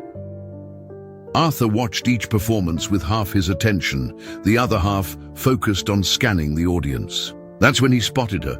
Ruby, sitting with a woman who must be her aunt, both of them clapping politely for a group of second graders who were singing "Twinkle, Twinkle, Little Star" with more volume than melody. Relief flooded through Arthur's chest, followed immediately by a new kind of anxiety. Ruby was here, which meant she was safe from any last-minute manipulation or coercion. But it also meant she was watching other kids her age perform, seeing them receive applause and recognition for talents that probably weren't any more natural or developed than her own voice. Emma noticed her father's sudden tension. "Dad, what's wrong?" "Nothing's wrong," Arthur said quietly. "I just saw Ruby. She's here with her aunt." Emma's face lit up. "Really? Where?" Arthur pointed, and Emma waved enthusiastically in Ruby's direction until she caught her attention. Ruby waved back, with a small smile that looked genuine but careful. The performances continued. Ashley played her violin piece with technical competence but little soul, the kind of performance that came from years of lessons but not much natural musicality. A group of third graders did a comedy sketch that had the audience laughing more at their forgotten lines than their intended jokes. A fifth grader played piano with impressive skill, earning the biggest applause of the night so far. Then came Madison Taylor's dance routine. Arthur had to admit grudgingly that Madison was talented. Her movements were sharp and controlled. Her timing was perfect, and she commanded the stage with a confidence that was impressive for someone so young. The audience responded enthusiastically, and Arthur could see Madison's parents in the front row, beaming with pride and recording every moment on their phones. But as he watched Madison bow to the applause, Arthur couldn't help thinking about the cruelty that lived behind that polished performance. About the way she tried to manipulate Ruby into a humiliating situation for her own entertainment. About the casual meanness in her voice when she talked about people who were different from her. That's when it happened. As Madison was leaving the stage, she passed close enough to the microphone to be heard throughout the gymnasium, whether intentionally or accidentally.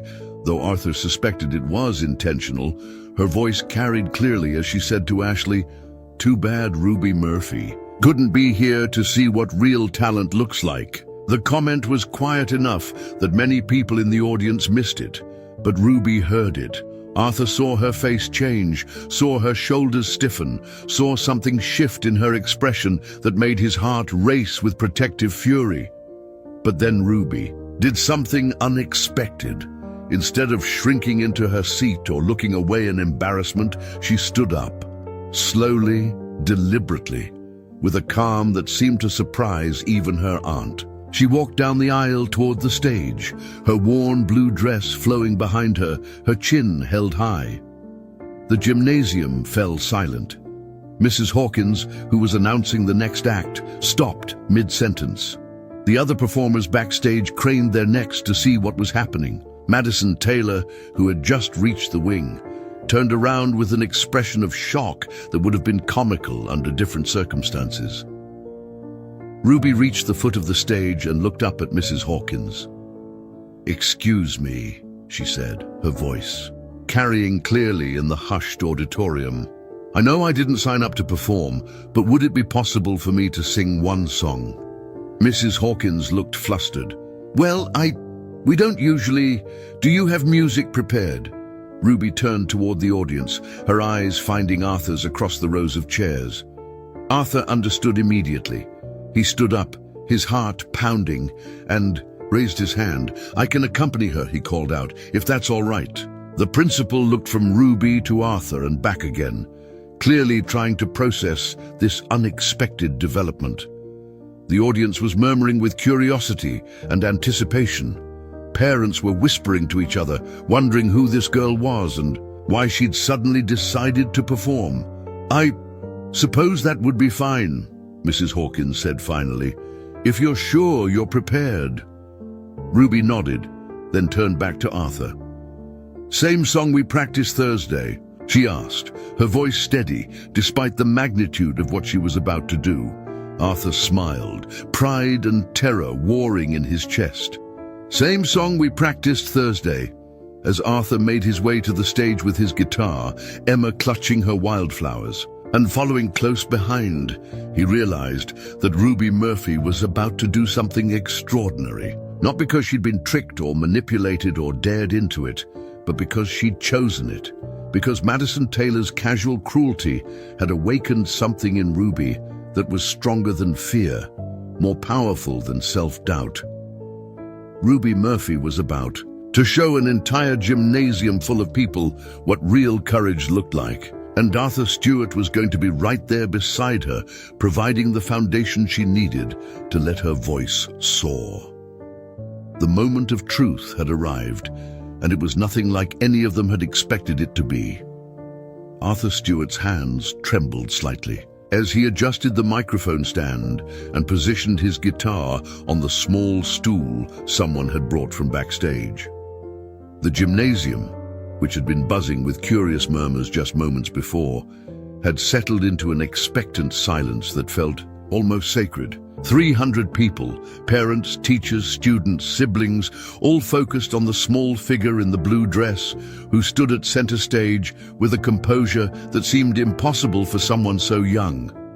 Ruby Murphy had never been the center of attention. In her entire life, she was used to being overlooked, dismissed, invisible. But standing here now, with the stage lights warm on her face and the audience waiting to hear what she had to offer, she felt something she'd never experienced before. The absolute certainty that she belonged exactly where she was. "What song are we doing?" Arthur asked quietly, though he already knew the answer. They'd spent hours perfecting their arrangement of Hallelujah, Leonard Cohen's masterpiece filtered through Ruby's pure voice and Arthur's gentle guitar work. "Hallelujah," Ruby confirmed, her voice steady. Then, so quietly that only Arthur could hear, she added, "Thank you for believing in me." Arthur felt his throat tighten with emotion. "Thank you for reminding me what's worth believing in." In the audience, Emma Stewart clutched her wildflowers and whispered to her Aunt Linda, who had insisted on moving closer to get a better view. "That's Ruby," Emma said excitedly. "She's amazing. Wait until you hear her sing." Linda looked at this girl who had somehow captured her daughter's enthusiasm and Arthur's protective instincts. Ruby didn't look like much. A thin 9-year-old, in a dress that had seen better days, standing on a makeshift stage in an elementary school gymnasium. But there was something in her posture, something in the way she held herself that suggested depths most people never suspected. In the third row, Ruby's Aunt Linda gripped the program so tightly it crumpled in her hands. She'd never seen her niece volunteer for anything, let alone something as public and exposed as this. Ruby had always been the quiet one, the careful one, the girl who preferred to blend into the background rather than risk drawing unwanted attention. What had changed? What had given her the courage to stand up in front of all these people? Backstage, Madison Taylor watched with an expression that cycled rapidly between shock, anger, and something that might have been fear. This wasn't how things were supposed to go. Ruby Murphy was supposed to be at home, safely out of the way, probably relieved that she'd avoided the humiliation Madison had planned for her. She wasn't supposed to be on stage, claiming space and attention that belonged to people like Madison herself. "What is she doing?" Ashley whispered, her violin still clutched in her hands. Making a fool of herself, Madison replied, but her voice lacked its usual confidence. Just wait. She'll freeze up or forget the words or something. Then everyone will see what I was trying to save her from. But Jessica, who had been watching Ruby's face, wasn't so sure. There was something different about Ruby Murphy tonight. Something calm and centered and utterly fearless that Jessica had never seen in any of their classmates. Arthur played the opening chords of Hallelujah, his fingers finding the familiar progressions with muscle memory that felt like coming home. The sound of the guitar filled the gymnasium with warm, honeyed tones that seemed to wrap around the audience like a gentle embrace. He'd chosen a key that would showcase Ruby's voice perfectly, and as the introduction built toward her entrance, he found himself holding his breath. Then Ruby began to sing. The first word, now, hung in the air like a prayer, pure and clear and absolutely perfect in pitch. Arthur felt goosebumps rise on his arms as Ruby's voice soared over his guitar, finding melodic lines that he'd heard her practice, but that somehow sounded entirely new in this setting, with this audience, in this moment. Now I've heard there was a secret chord that David played, and it pleased the Lord, and it pleased the Lord. Ruby's voice was everything Arthur had known it could be and more. It was technically flawless, every note perfectly placed, every word clearly articulated. But more than that, it was emotionally devastating. She wasn't just singing the song. She was living it, breathing it, making it her own, in a way that transformed Cohen's already powerful lyrics into something transcendent. The audience was transfixed. Parents who had been checking their phones moments before were now completely still, their attention captured by this unexpected gift. Teachers who had seen hundreds of elementary school performances over the years found themselves blinking back tears. Even the other students who typically fidgeted and whispered during the slower acts sat in perfect silence. But you don't really care for music, do you? It goes like this: the fourth, the fifth, the minor fall, the major lift. As Ruby reached the chorus, her voice opened up into something that was simultaneously powerful and vulnerable, strong and tender. She wasn't performing. She was sharing something essential about herself, something that had been waiting inside her for exactly this moment, exactly this audience. Arthur played with a skill and sensitivity that surprised even him.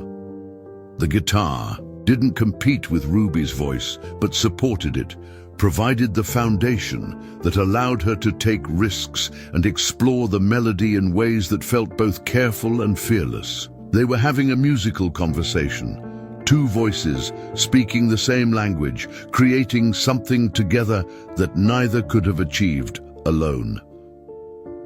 In the front row, Mrs. Hawkins sat with her mouth slightly open, completely forgetting her role as the evening's master of ceremonies. She'd been an educator for 25 years, had heard thousands of student performances, but nothing had prepared her for this.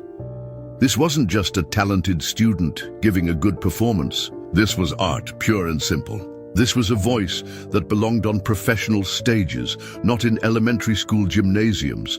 Hallelujah, hallelujah, hallelujah, hallelujah.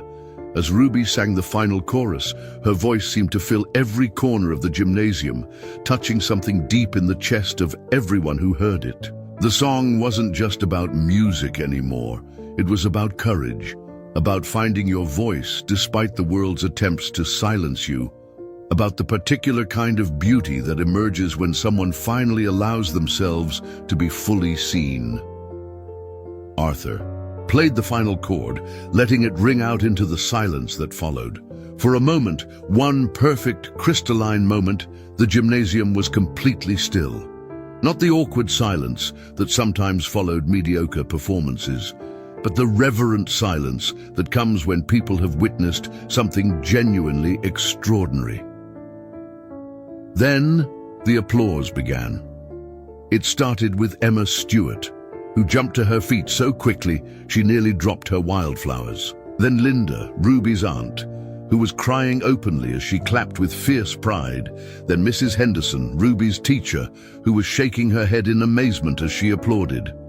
Within seconds, the entire gymnasium was on its feet, applauding with the kind of enthusiasm usually reserved for professional concerts. Ruby stood at the microphone, her eyes wide with surprise and something that might have been joy. She'd expected to feel scared, to feel exposed, to regret her impulsive decision to perform. Instead, she felt complete, as if she'd finally found the missing piece of herself that she'd been searching for without even knowing it. Arthur stood beside her, his guitar hanging from its strap, his face glowing with pride and something deeper, the satisfaction that comes from helping someone else discover their true potential. He'd forgotten what it felt like to be part of something beautiful, something meaningful, something that reminded you why music mattered in the first place. The standing ovation continued for what felt like hours, but was probably only minutes. Parents were wiping their eyes, teachers were shaking their heads in amazement, and students were staring at Ruby as if seeing her for the first time, which in many ways they were. When the applause finally died down, Mrs. Hawkins took the microphone with slightly shaking hands. "Ladies and gentlemen," she said, her voice thick with emotion, "I think we can all agree that we've just witnessed something very special here tonight." More applause, and Ruby felt her cheeks flush with a warmth that had nothing to do with the stage lights. "Ruby," Mrs. Hawkins continued, "that was absolutely beautiful. Thank you for sharing your gift with us." In the audience, people were already pulling out their phones, not to check messages, but to call friends and family members. "You should have been here," they would say. There was this girl, this 9-year-old, and she sang Hallelujah, like nothing I've ever heard before.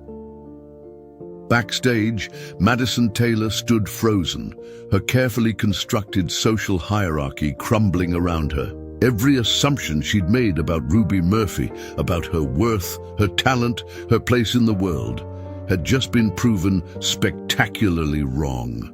And every person in that gymnasium had witnessed it. As Ruby and Arthur made their way off the stage, they were surrounded by people wanting to congratulate them, to ask questions, to express their amazement. Teachers were talking about recording opportunities and music programs. Parents were asking about lessons and competitions. Someone mentioned calling the local newspaper, but through it all, Ruby kept her eyes on Arthur, the man who had seen her potential before she'd even known it existed.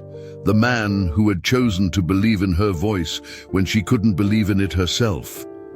"Mr. Stewart," she said quietly, as they finally found a moment of relative calm backstage.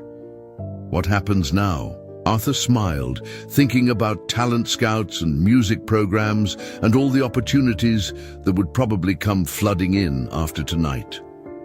But mostly, he thought about Tuesday afternoons on the playground, about the simple joy of making music together, about the particular miracle of watching someone discover who they really were. "Now," he said gently, "the world gets to hear what I've known all along, that Ruby Murphy has one of the most beautiful voices on earth."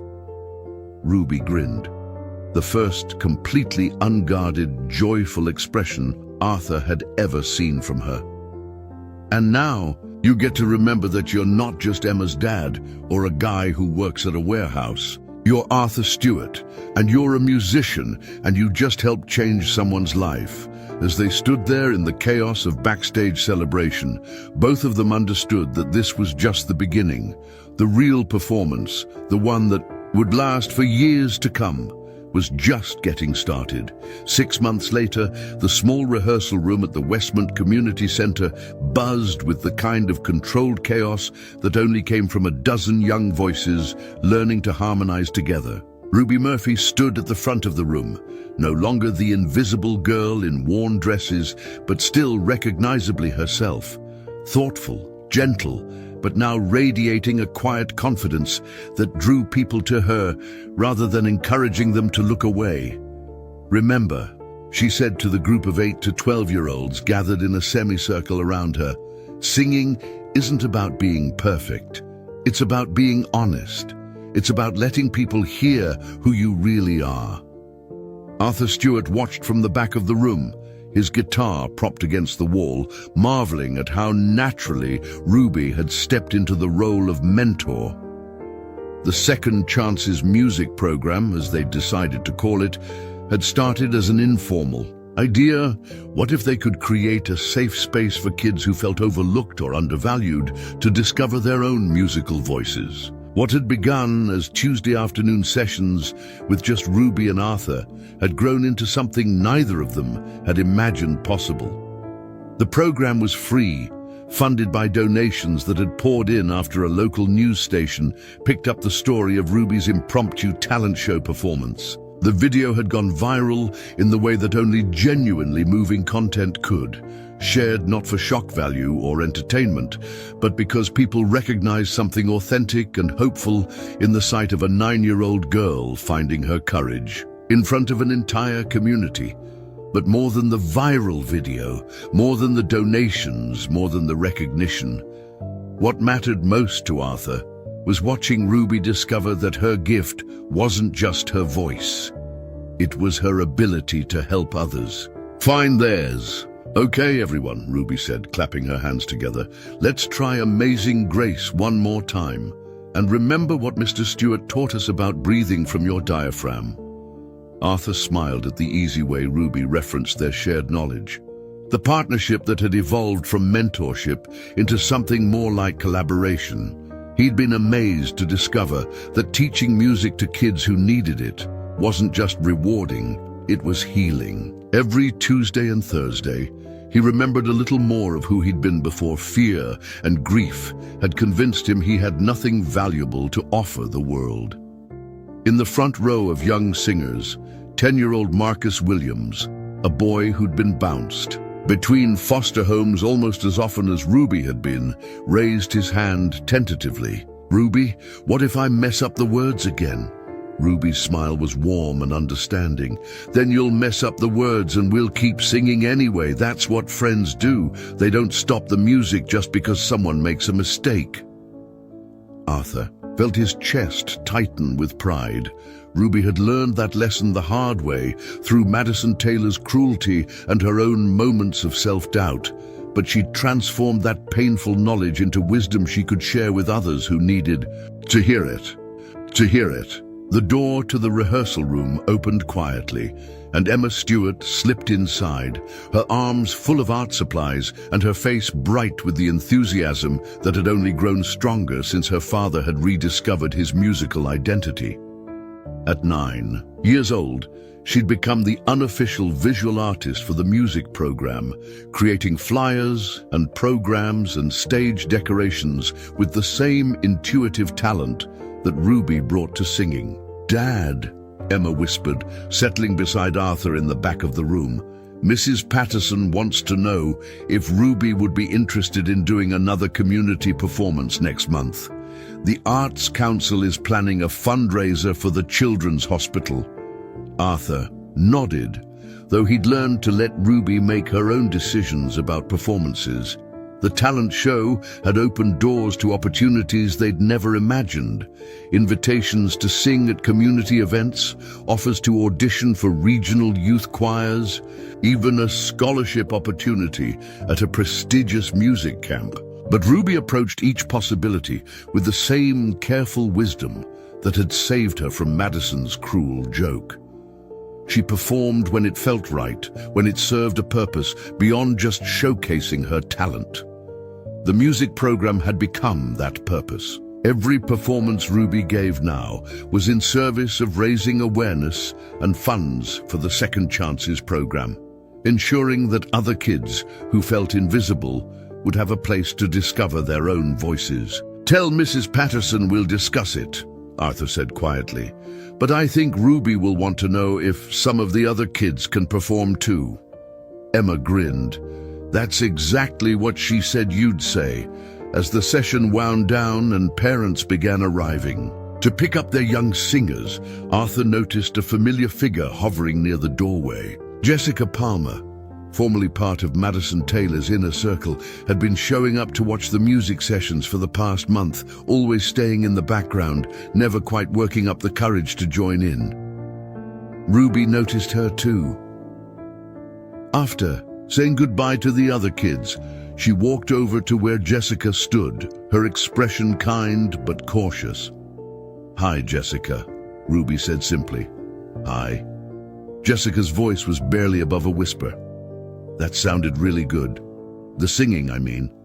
"Thank you. We're always looking for new members if you're interested." Jessica bit her lip, clearly wrestling with something internal. "I don't think I'm good enough. I've never really sung before, except in church sometimes." Ruby smiled, the same gentle smile she'd offered Arthur that first day on the playground. "Neither had most of us when we started. The only requirement is wanting to try." "But what about what happened before, with Madison and everything?" Ruby was quiet for a moment, and Arthur found himself holding his breath, wondering how she would navigate this delicate territory. Madison Taylor had left Westmont Elementary in February, her family moving to another district after the talent show incident had made her social position untenable. The cruel joke that was supposed to humiliate Ruby had instead revealed Madison's true character to the entire school community. "What happened before was about Madison, not you," Ruby said, finally. "And besides, we're all different people than we were 6 months ago. I think you should give yourself the chance to find out who you want to be now." Jessica nodded slowly, tears threatening at the corners of her eyes. Could I maybe just listen next week, before I decide if I want to join?" "Of course. And Jessica, if you do decide to join, you'll be welcome here. Everyone is." As Jessica hurried away to meet her mother in the parking lot, Arthur approached Ruby with a pride that felt too large for his chest. "That was beautifully handled," he said. Ruby shrugged, but Arthur could see the satisfaction in her expression. "Everyone deserves a second chance to be better than they were." "Is that what this program is really about?" Arthur asked. "Second chances?" Ruby considered the question seriously, the way she always did when asked about something important. "I think it's about first chances, actually. First chances for kids to discover they're worth listening to. First chances to feel like they belong somewhere. First chances to realize they have something valuable to offer the world." Arthur nodded, thinking about his own journey over the past 6 months. The warehouse job was just a job now, not a symbol of everything he'd lost. He'd started taking on private music students in the evenings, rediscovering the joy of teaching scales and chord progressions to kids whose parents saw music as enrichment rather than necessity. The insurance career felt like something that had happened to someone else. Not lost, exactly, but outgrown. Most importantly, Emma was thriving. Not just surviving her remission, but flourishing in the way that kids do when they see their parents, happy and fulfilled. She'd become Ruby's biggest cheerleader and closest friend, the sister Ruby had never had, and the creative collaborator Emma had always needed. "Mr. Stewart," Ruby said as they packed up the music stands and folded the chairs, "can I ask you something?" "Always. Do you think my sister would have been proud of me for the music program and everything?" Arthur felt his throat tighten. Ruby rarely talked about her sister, the one who died in the car accident that had led to Ruby living with her aunt. But sometimes, in quiet moments like this, she'd reference that loss with the matter-of-fact sadness of someone who'd learned to carry grief without letting it define her. "Ruby," Arthur said gently, "I think your sister would be amazed by who you've become. Not just the singing, but the way you care for other people. The way you turn your own pain into something that helps others heal." Ruby nodded, satisfied with his answer. "I hope so. I like to think she can hear me when I sing, you know? Like maybe music is how we stay connected to people we've lost." Arthur thought about his own losses, about the version of himself he'd mourned for 2 years, about the dreams he'd thought were buried forever. "Maybe it is," he said. Maybe that's what makes music so powerful. It's how we remember who we were and discover who we're becoming, all at the same time. As they walked out to the parking lot together, Arthur reflected on how much had changed since that first afternoon when he'd heard Ruby singing alone on the playground. The broken single father and the invisible girl had found each other at exactly the moment when they both needed to remember that they were worth something, that they had gifts to offer, that their voices mattered. Ruby was no longer the girl who ate lunch alone or tried to make herself invisible. She was a leader, a teacher, a beacon for other kids who needed to know they weren't alone. Arthur was no longer the man who'd lost his sense of purpose, along with his career and confidence. He was a mentor, a musician, a father who'd remembered how to model courage and resilience for his daughter. But most importantly, they'd learned that sometimes the most profound healing comes not from being saved by someone else, but from discovering that you have the power to save yourself, and in doing so, to save others. The Second Chances music program would continue to grow, drawing kids from across the district who needed to know that their voices were worth hearing. Ruby would continue to perform, not as a spectacle or entertainment, but as a beacon of hope for anyone who'd ever felt overlooked or undervalued. Arthur would continue to provide the foundation that allowed others to soar, finding in their success a satisfaction deeper than any personal achievement. And sometimes, on quiet Tuesday afternoons, when the formal session was over and it was just the two of them in the rehearsal room, Ruby would sing and Arthur would play. And they would remember that this is how miracles really happen. Not with fanfare or headlines, but with one person choosing to believe in another, one voice choosing to trust itself, one moment of courage that ripples outward into countless other lives. The girl who was supposed to be a joke had become a joy. The man who thought he was broken had discovered he was just healing. And together they'd created something beautiful from the ruins of what they'd lost, proving that sometimes the most extraordinary stories begin with the quietest voices finally deciding they're worth being heard. Up next, you've got two more standout stories right on your screen. If this one hit the mark, you won't want to pass these up. Just click and check them out, and don't forget to subscribe and turn on the notification bell so you don't miss any upload from us.